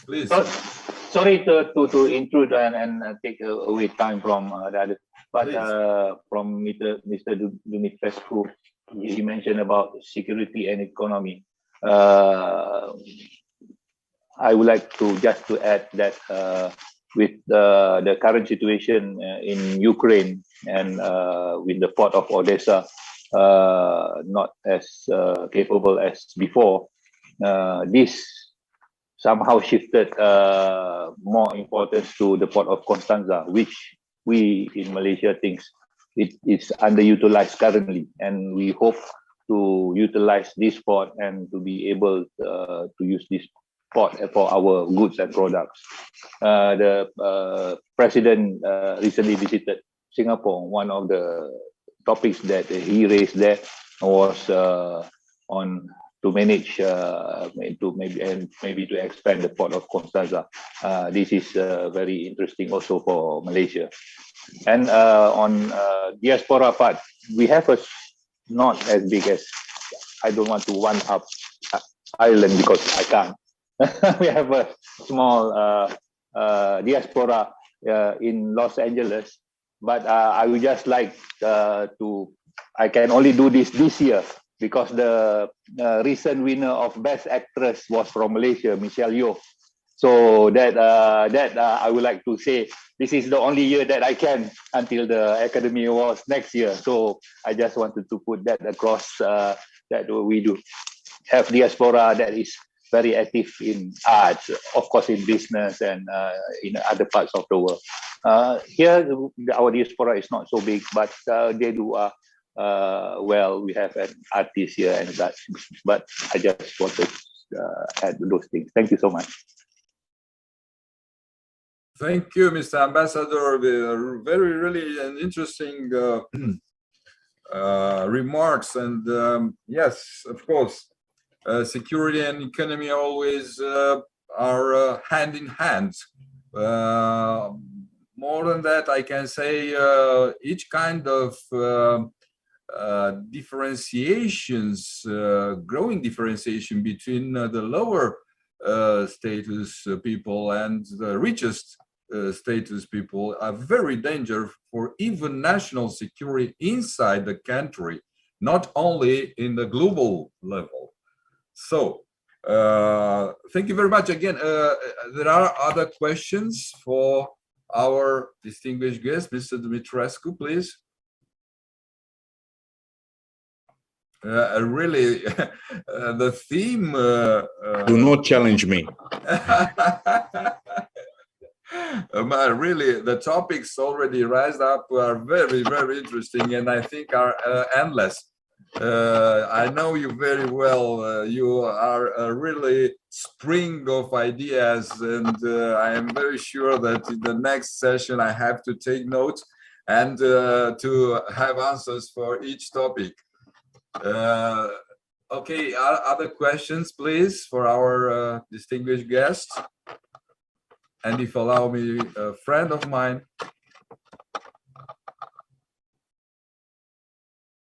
Okay, anyway, hoping you will stay with us later. I kindly ask to take the floor Mr. Sandra Gătejeanu, Director of Protocol in MFA Romania. Good morning. Morning. If I can still say good morning. Thank you very much for the invitation, and thank you very much for the interesting discussions until now. I'm very honored to be part of this panel. And I will move a little bit the focus from the economic diplomacy to the diplomatic protocol. And try to develop this topic. Actually, when I found about the topic of the summit, the future is now, I could not avoid thinking of my career before joining the MFA, when I used to work for the Romanian royal family. And I remembered one of the important speeches that King Michael of Romania, the last surviving head of state from the Second World War, gave in front of the two chambers of the Romanian parliament. And the way in which he ended the speech was, I quote, "I see today's Romania not as an inheritance from our parents, but as a country we have received on loan from our children. And yes, the future is now. We are building the future, but we have to remember to have in mind the fact that we prepare the field for our children, for our grandchildren, and this is an important aspect. Yes, the future is now, but we have the chance to reshape the job of diplomacy, not just because our world has changed, but because people are more trained, technologically savvy, and diverse. And the world in which the diplomats work today is a kaleidoscope of opportunities and challenges, as as the other speakers mentioned earlier. We include now situations like global issues such as women's empowerment, energy and climate change, negotiations of trade agreements, managing financial crisis, the requirements to manage and further promote globalization. We are facing also the impact individuals and group have on foreign policy, and the recognition of the important link between pluralism and economic freedom. So I think it is a world that is also defined by the need to recognize the reality of simultaneity, the fact that the political, economic, military, cultural, humanitarian, and media spheres have emerged. And our policies must be as multifaceted as the challenges are. And going back now to my current day-by-day activity, because I know that we also have other speakers, and I will try to be brief. I can tell you that as times change, so do customs generally, and in diplomatic protocol, the protocol also changes and develops, mirroring broader societal norms. And protocol may not be the most exciting area of international relations, but every foreign ministry maintains a protocol department, and the protocol goes as far back as there have been contact between states. And creativity is one important element that I would like to underline connected to protocol, because coronavirus and the crisis, the war in Ukraine, challenges were very important for the protocol people also. The spread of the new coronavirus had tested our globalized world, and the role of diplomacy was particularly affected by these developments, as meetings, conferences, and other major events were cancelled. Nowadays, we meet in an online event, which was not usual before the coronavirus crisis. And during the times of crisis, international cooperation is more than essential. Driven by necessity, diplomacy and protocol had to adapt. We saw how the international organization had to host meetings online. We saw how everything had to adapt, and this accelerated transition towards online meetings and diplomacy required many changes. From these changes, I will only underline quite fast 3 of them: the online platform and the digitalization of diplomacy. I think it's an important topic, and the coronavirus brought this into the discussion. The social face-to-face dynamics had to be adapted to the new online dynamics, and this is an important element for diplomacy. And also many of the centuries-old rules of protocol had to be revised. And the new hybrid diplomacy replaced traditional face-to-face meetings with organized online participation and ad hoc online meetings that had to emerge quickly. I myself, together with other speakers, because the ambassadors in Bucharest also had to face the coronavirus, faced all these situations.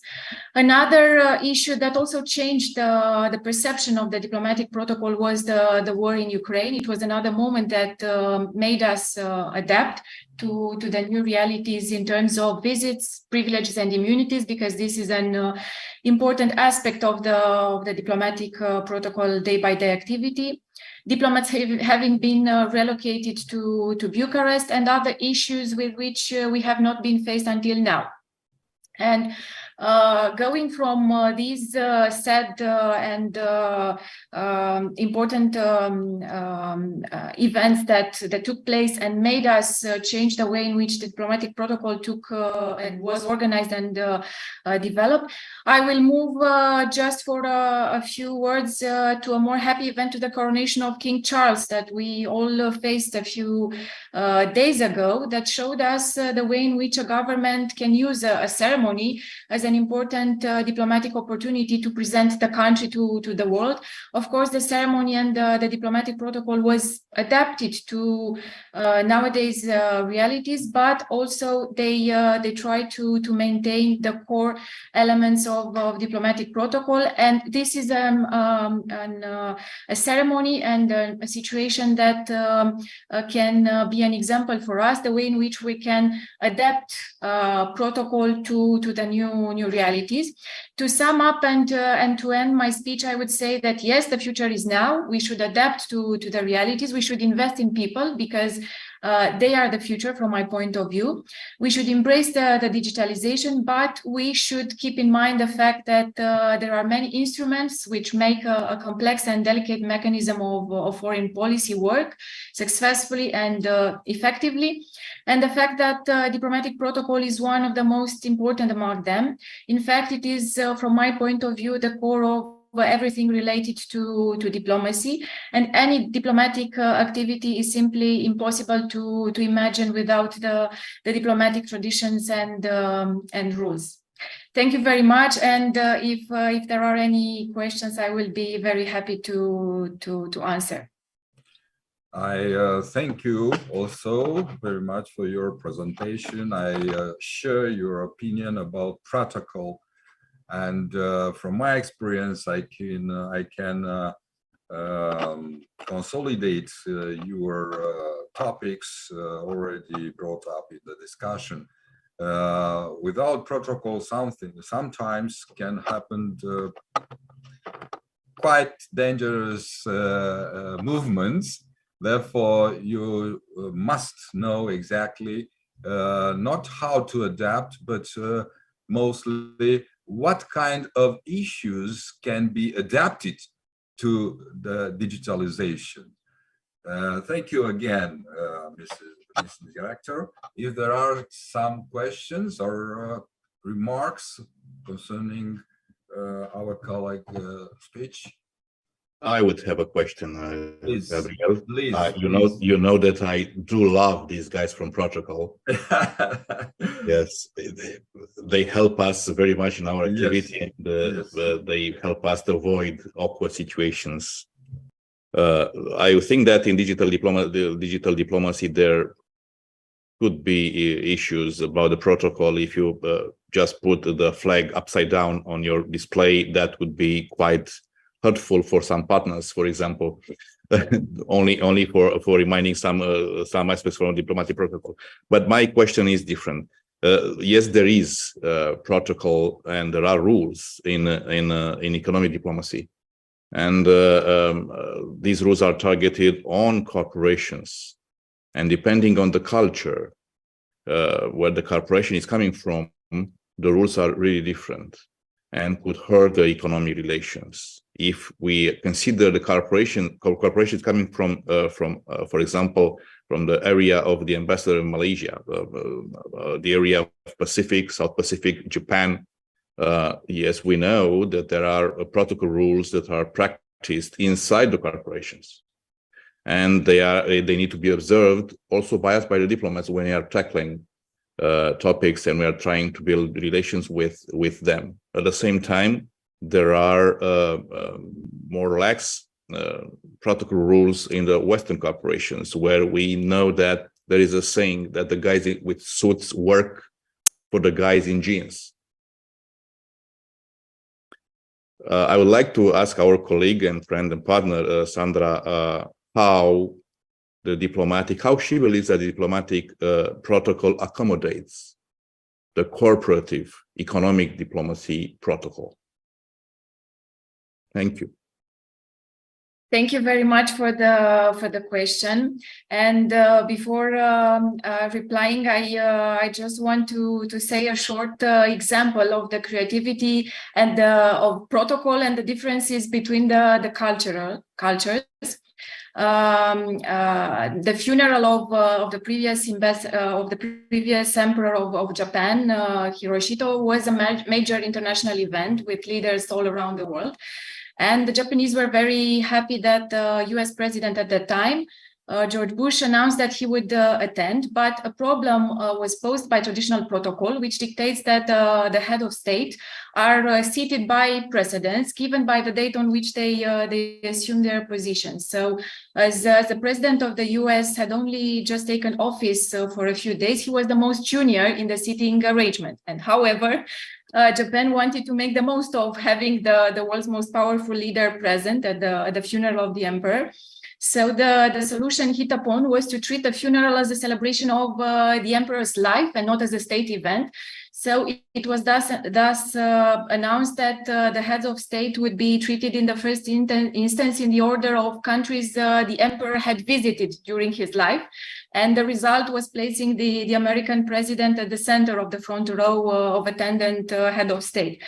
And now turning back to the question, so I think it's very important to be informed as a diplomat, as a business person before having meetings or going on business forums about the culture of the country you are visiting, or the culture of the person you are meeting, because there are situations in which the protocol norms have to be strictly respected, as you mentioned the situation with the Asian protocol norms, but when visiting, for example, the United States or Latin America, the protocol rules are more relaxed. So a medium moderation has to be kept.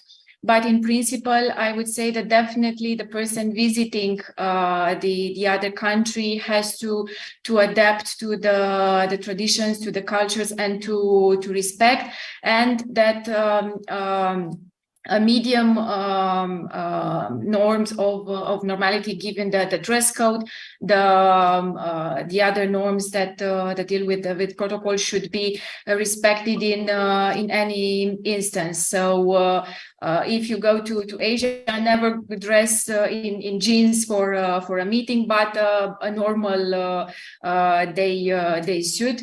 And the reverse should be the same from my point of view. But I notice very often mistakes, not only by business people, but also by high officials visiting different countries with protocol particularities and specificities. Thank you. Thank you also. Thank you very much. Also for the question, but more specifically for the answer. If there are other questions for Mrs. Gătejeanu.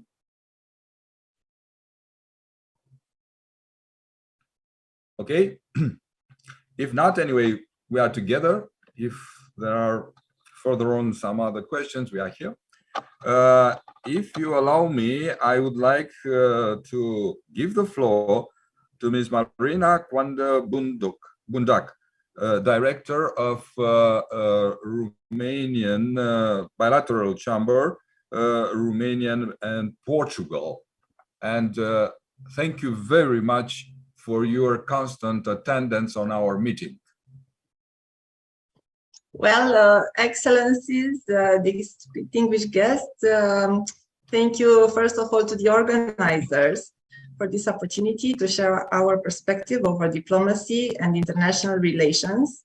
And following the discussions before, Excellencies Gary and Mr. Dumitrescu, as Romanian American, former diaspora in California, I came back to Romania to bring my know-how, Ambassador Gary, to my native country.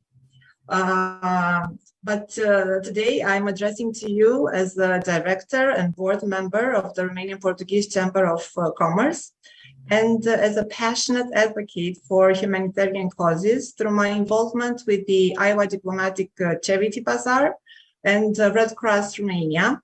And it is my honor to address these topics of diplomacy and foreign investment in the transformative year of 2023.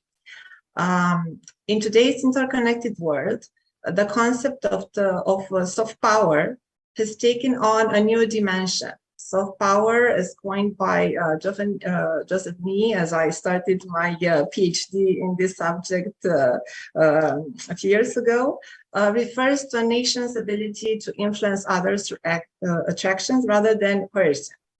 It encompasses elements such as culture, values, economic and humanitarian engagement. Humanitarian diplomacy, in particular, has emerged as a powerful force for change, serving as a catalyst for peace, stability, and development.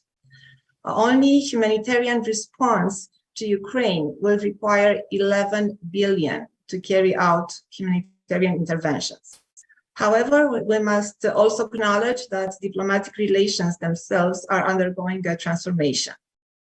Just like His Excellency, the Ambassador of Ireland, Mr. Paul McGarry, underlined a bit earlier, the line between genuine dialogue and propaganda has become increasingly subtle, making it more crucial than ever to exercise discernment and critical thinking in our interactions with our nation.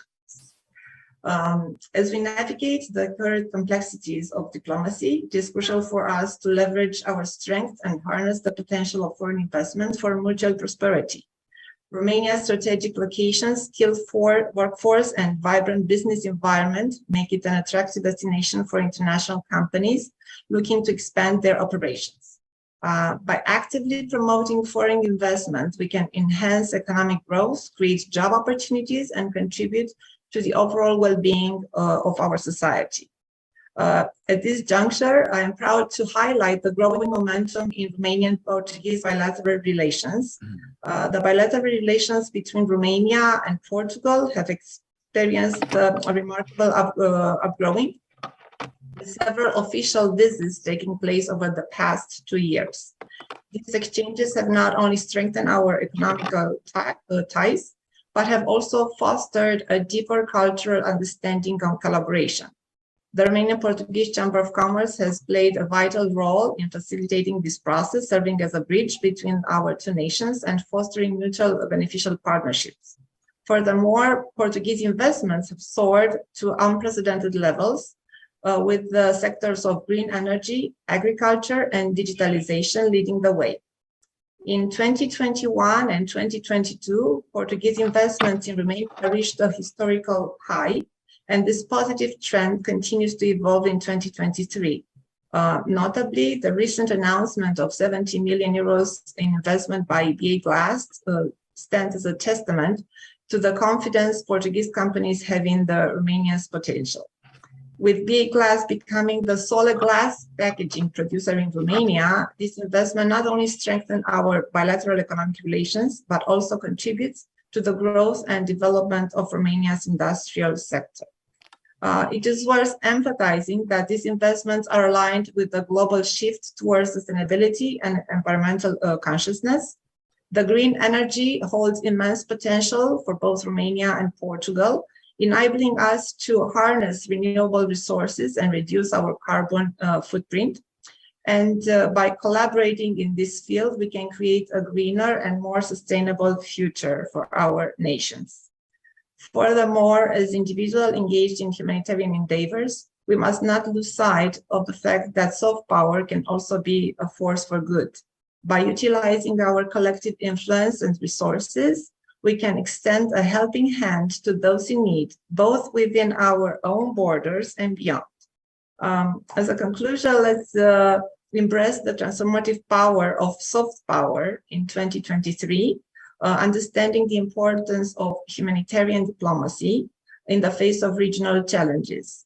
The growing momentum in Romanian-Portuguese bilateral relations and the flux of Portuguese investments underscore the promising path ahead. Together, we can strengthen our economic ties, promote sustainability, and make a lasting positive impact for mutual prosperity, just like His Excellency Dumitrescu underlined a bit earlier. Thank you very much for this opportunity. Thank you very much, Mr. Bundac. Thank you very much, not only for your presentation, but also as usual, your attendance. You are a very active president of chamber in commerce, not only in commerce, but I notice also in other activities beside. If there are some questions for our colleague, the panel colleague.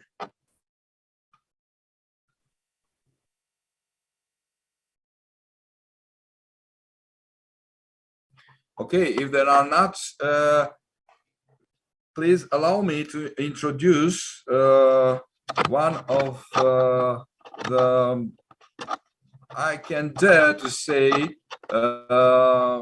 most important researcher in Romania, which is Vice President of Scientific Activities in the International Academy of Astronauts. If there are Astronautics, excuse me, if it is with us, I will introduce Mr. Marius-Ioan Piso. Thank you, Professor Micu, for giving me the floor. Good morning, distinguished participants and dear colleagues. I will give a few remarks on three short topics. The first of all, what space means for economy in our global society. The second one will relate to what Romania is doing. And the third one, I will speak about a global initiative at the level of the United Nations. And so first, space is an area with a turnover of 450 billions per year. This means a significant $70 per capita for each living human on this planet. And this turnover is increasing.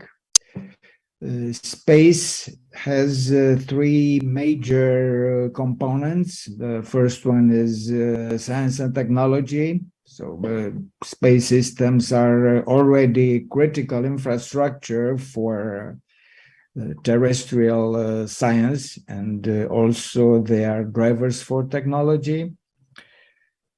Space is producing services which are also, our planet is dependent actually on the space services as telecommunications, as Earth observation, as global navigation and positioning, as some other integrated applications.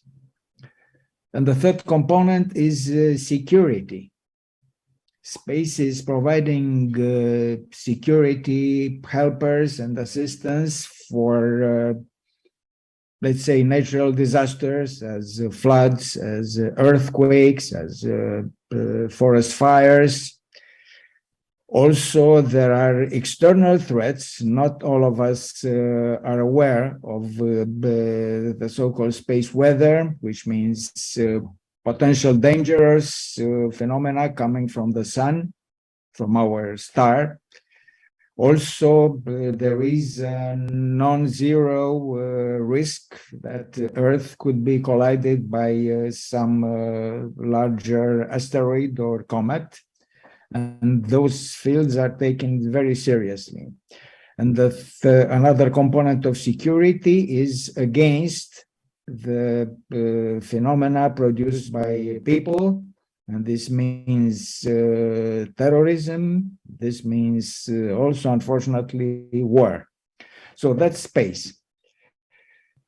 Romania is a relatively relevant country. I can say Romania is a regional leader in the area in space. The diplomacy and the cooperation, they are the basis of any kind of space endeavor. Romania is a member of the European Space Agency. It was the second former socialist country after Czech Republic that had been admitted in this organization, which has not only European Union members, but also they have Norway, Switzerland, and definitely UK is still a member of this important organization, which has 7 billion per year turnover devoted to space research and industry. Romania has also important international cooperation, and I can mention the United States. Romania joined the Artemis Accords. Artemis is a huge program supported by the United States, which with a purpose to send people to the moon and to Mars. This is M2M, Moon to Mars, it is called. And Romania was country number 17, which adopted and concluded this agreement with the US. Also with surveillance and tracking, which is also a component of the cooperation between the countries in the military area, Space Force. I can also mention the extended cooperation with China. We are in turn to develop an agreement with India, with Australia, with Azerbaijan, with countries all over the world, in which we have some bilateral issues. And those developments, they contribute not only to economic and scientific issues, but also to a better understanding and a better view of Romania, of our country all over the world.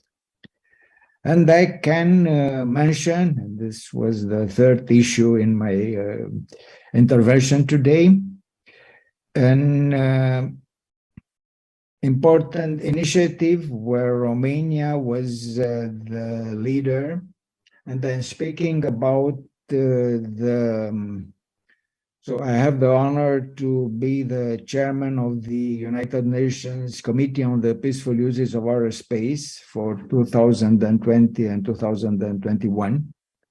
And in this position, I have also the honor to chair the United Nations General Assembly, which approved an important programmatic document of the UN called the Space Agenda 2030. It happened in autumn 2021. This document has been prepared by a group of UN member states, and Romania was the co-chair of the working group. And this document, already approved, has, let's say, 4 overarching objectives, which pillars of as space economy, space society, space accessibility, and space diplomacy. And speaking about the space economy, this agenda is promoting the enhancement of space-derived economic benefits and strengthen the role of the space sector as a major driver of sustainable development. So the overall name of this agenda is Space as a Driver for Development. And most of the parts of this objectives means international cooperation. The second overarching objective, which relates to society, it means to harness the potential of space to solve everyday challenges and leverage space-related innovation to improve the quality of life.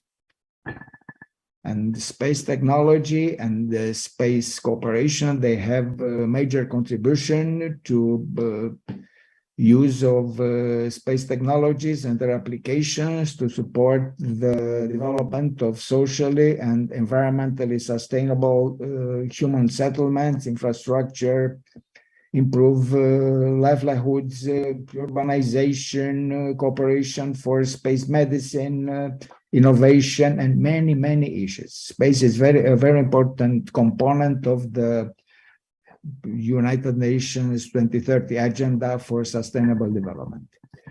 The third overarching objectives, which means accessibility, this means that the space benefits should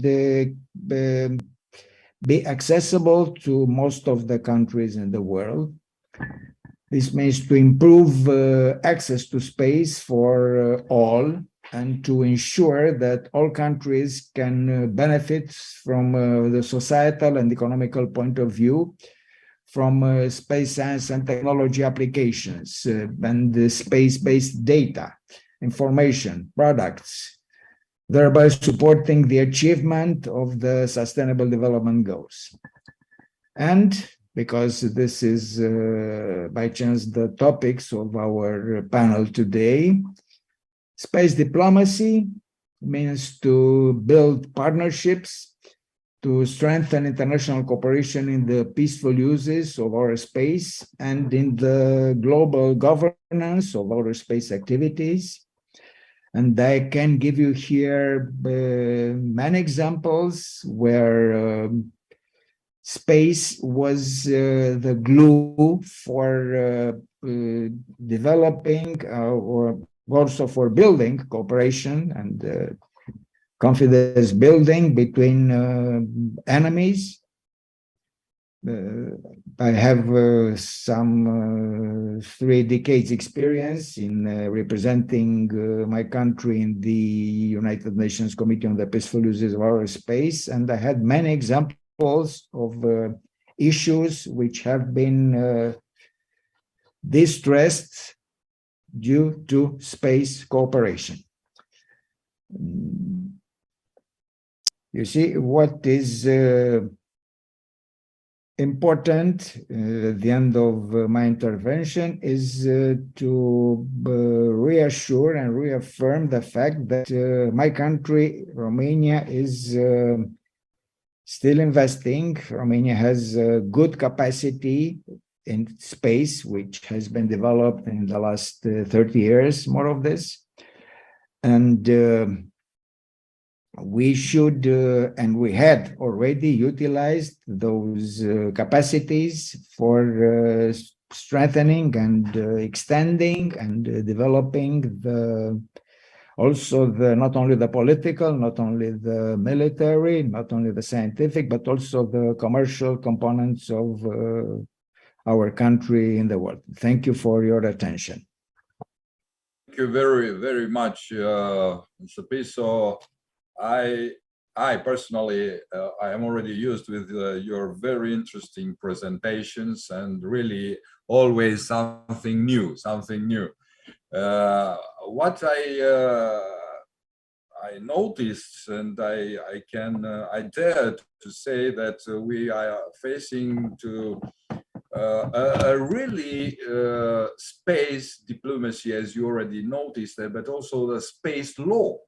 And in this context, I noticed you mentioned here a lot of agreements between states in order not only to use, but also use the space benefits, but also to share these benefits to all the citizens and all the people on the planet. Therefore, I had a very short remark concerning the human rights in the virtual space. It's something also very new, because the access to the technology and to all the scientific achievements can create a lot of new challenges for the entire planet.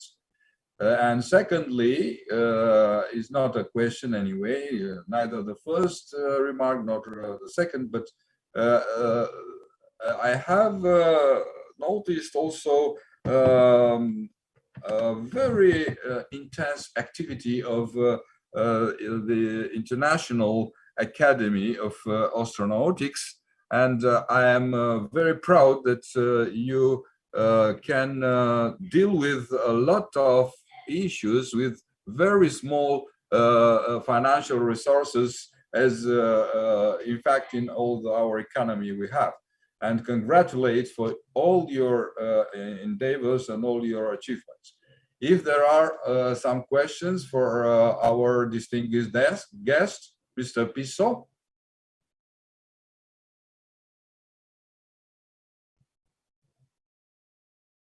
Okay. Anyway, we are here. If there are questions, we are waiting for. Please let me now give the floor to Mr. Emanuel Cernat, Managing Partner, Corporate Affairs Strategies. Is not only a very interesting and very active organization, but also Mr. Cernat is also a very good strategical expert, and therefore I am always keen on his speech. Please, Mr. Give the floor. Thank you very much, Mr. Micu, Your Excellencies, distinguished members of this panel.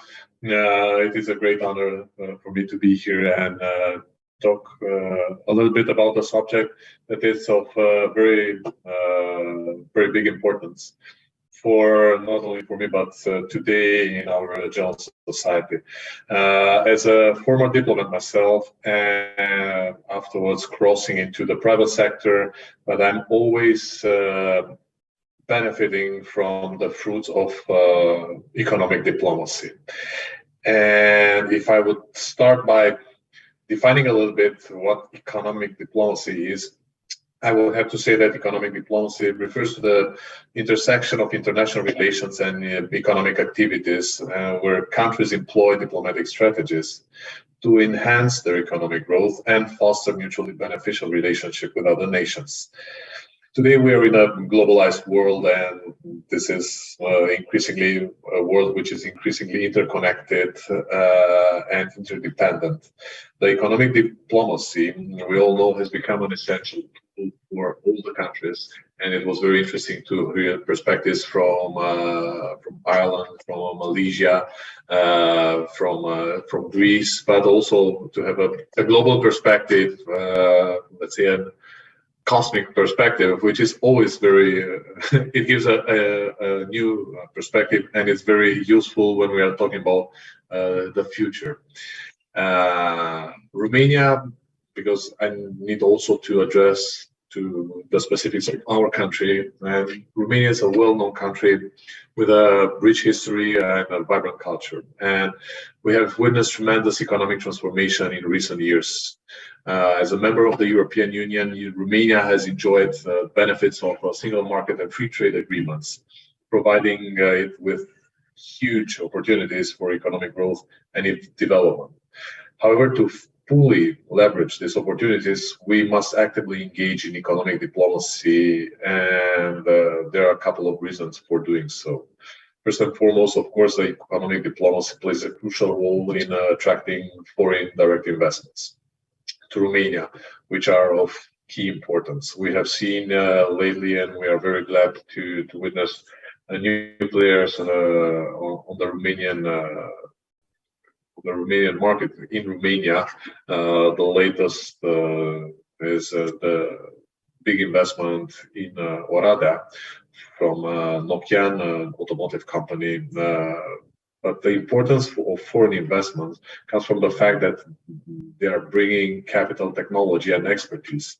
And this can stimulate economic growth and create job opportunities while enhancing productivity. By fostering strong diplomatic relations with other countries, Romania can position itself as an attractive investment destination. And economic diplomacy helps build trust and confidence among potential investors. Ideally by showcasing Romania's stable political environment, skilled workforce, and business-friendly policies. Of course, we know that there are still things to be done. The business environment is always claiming the need for predictability, to have a clear legal framework. But I will rather not insist on those aspects that needs to be improved, and I would rather put forward our competitive advantages. So it facilitates the establishment of strategic partnerships and cooperation agreements, paving the way for increased investments inflows into the country. Another reason speaking about the importance of economic diplomacy is that it promotes trade and exports, which are vital drivers of economic growth. Romania possesses a diverse range of industries and products, ranging from automotive industry, information technology, agriculture, and many, many others. By utilizing economic diplomacy, Romania can expand its export markets and gain access to new customers while diversifying its trade partners. Through the diplomatic efforts, we need to negotiate favorable trade agreements in the benefit of both sides. This is diplomacy. It's not helping only one side, it's helping always both sides. And we need to do this to reduce trade barriers and resolve trade disputes, which are crucial to enhance our competitiveness on the global stage. Also, economic diplomacy can facilitate market intelligence gathering and promote Romanian products and services abroad through our trade missions. And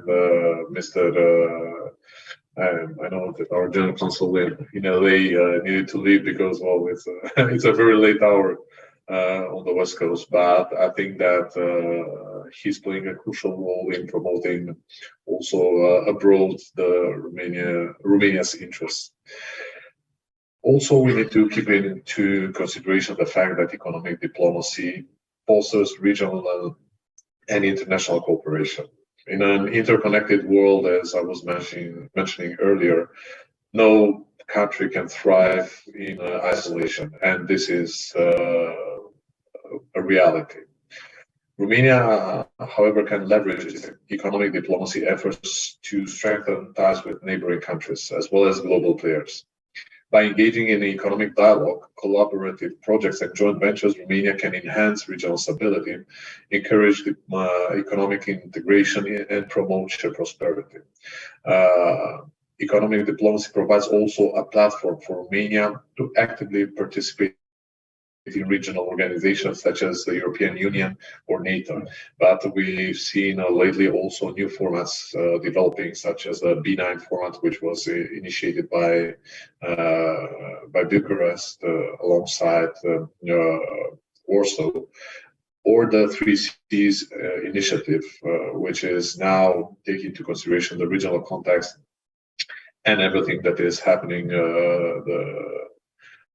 the war that is raging in Ukraine and the general turmoil in the region. I think that such initiatives can add a lot of value and can provide a framework for a future dialogue. I think that because I was referring to this general context in the general situation in Ukraine, I think that also we need to take into consideration the impact that economic diplomacy can have while addressing a potential future solution for this conflict. Because at the end of the day, diplomacy, being it economic or classic diplomacy, can only thrive in times of peace. I think that coming back to Romania, economic diplomacy is, of course, crucial for promoting Romania's image and enhancing its soft power. By projecting a positive and dynamic economic profile, Romania can attract not only investors and tourists, but also foster cultural and educational exchanges. Economic diplomacy can help promote Romania's achievements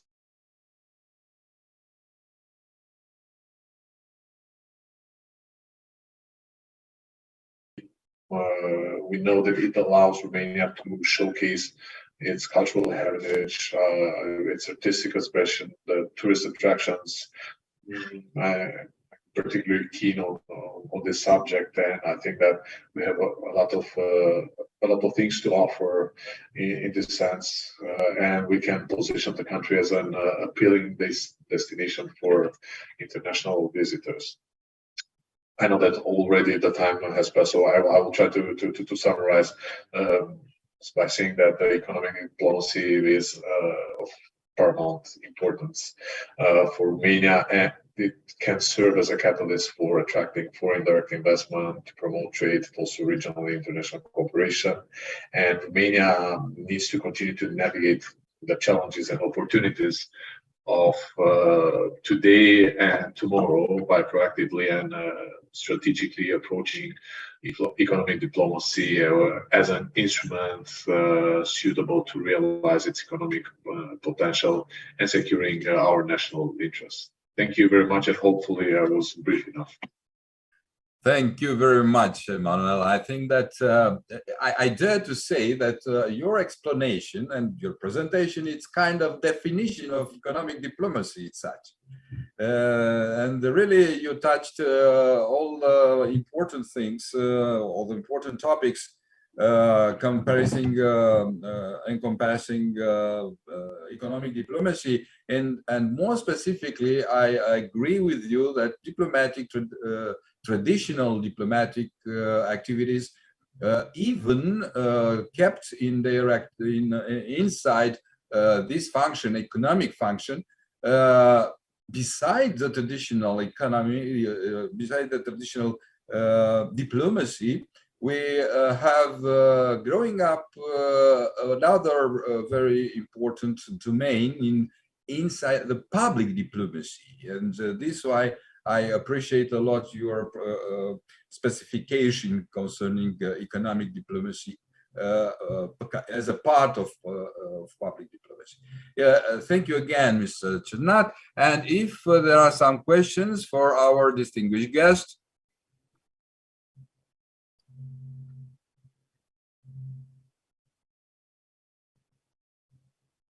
Okay, anyway, if there are not, allow me to thanks a lot to organizers for creating this very interesting and useful platform of discussions and debates.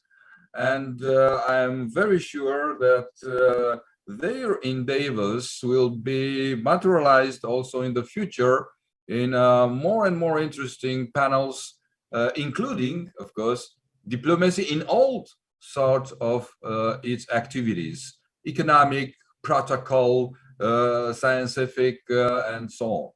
Thank you again, organizers, and of course, in the first topic, our distinguished guests attending to this panel.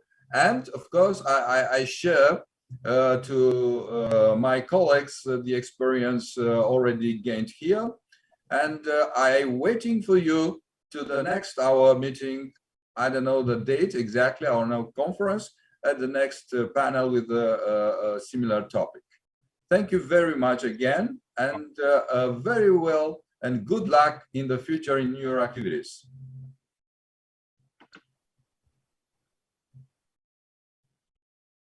Thank you. Bye-bye. Bye. Thank you. Thank you very much. Thank you. Thank you. Thank you. Thank you. Thank you. For all your effort. Thank you.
Every success story begins with a good idea. And that includes Stade. 1895 in Dresden. These pharmacists have a vision.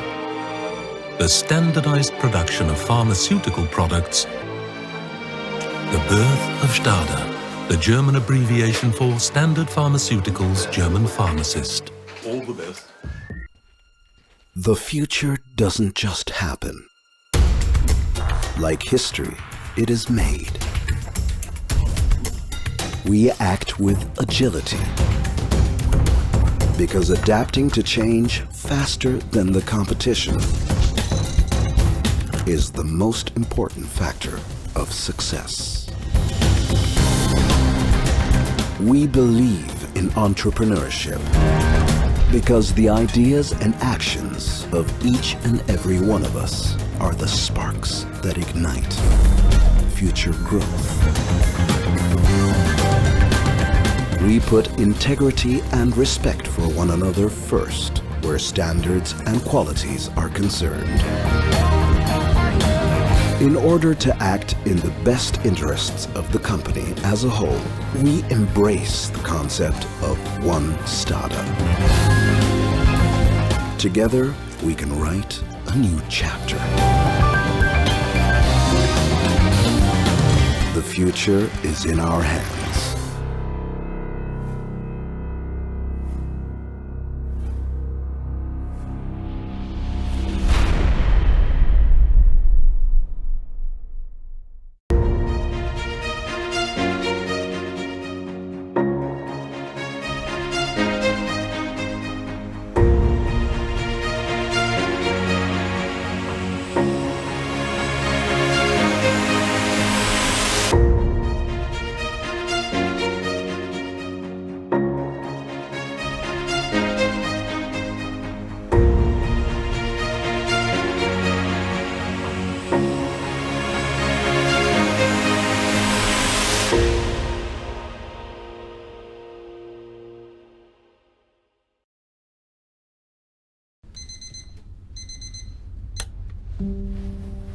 When you care, your work is never done.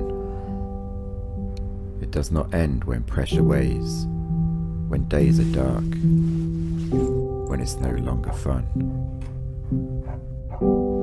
It does not stop when time is short, when cracks appear, when things aren't all equal. It does not end on good days when these everyday heroes, people, have a brief glimpse of how it used to feel to be them.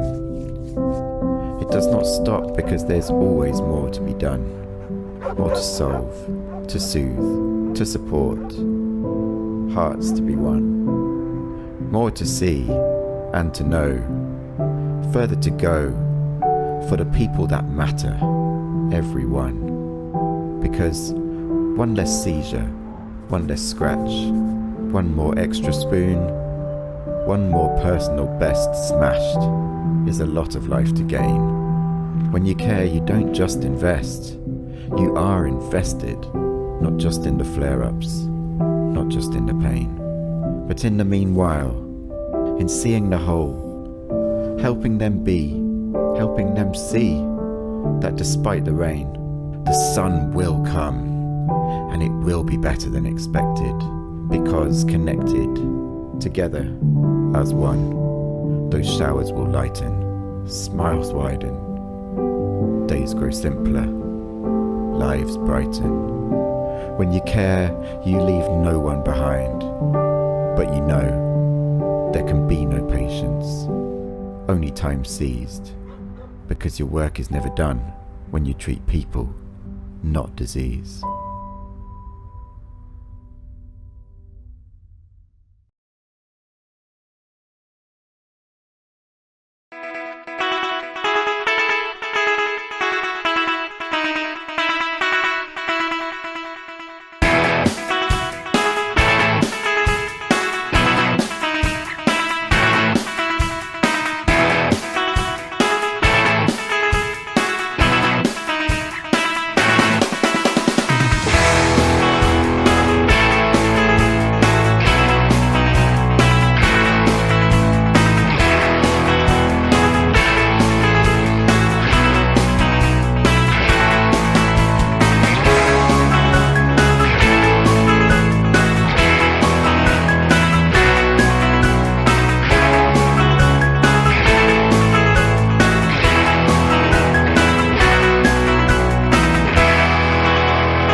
Aqua Carpatica nu este singura apă extraordinară din România. Avem 60% din izvoarele Europei. Izvoare cu apă folosită terapeutic de acum 1600 de ani. Exportam apă la Constantinopol acum 800 de ani. Ape extrase de la sute de metri adâncime. Ape ce izvorăsc din păduri virgine sau ape premiate internațional. Avem și cea mai pură apă minerală din lume, iar apele din România continuă să se întreacă între ele.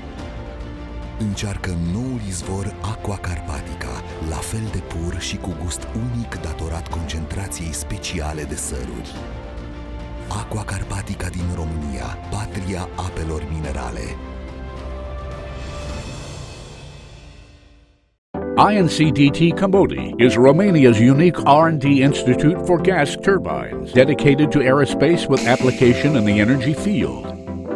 With more than 20 years of scientific proficiency, the Institute specializes in scientific research, design, testing, and production of innovative and sustainable equipment, such as aviation gas turbines, high-speed bladed machinery, and compressing equipment for natural gas market, focusing on consumption reduction and environmental protection. Working in accordance with a certified quality assurance system, Combodi proves its local and international proficiency through a significant number of international awards, involvement in high-enterprise European framework programs, and numerous partnerships with companies such as Safran Group, MT Aerospace, Pratt & Whitney, Onera, DLR, GHH Rand, MAN Diesel, and Turbo. The Institute seeks for new partners in the aerospace field, energy market focusing on gas extraction and transportation, and machine engineering industry. Combodi Institute, experienced partner for innovative and reliable solutions.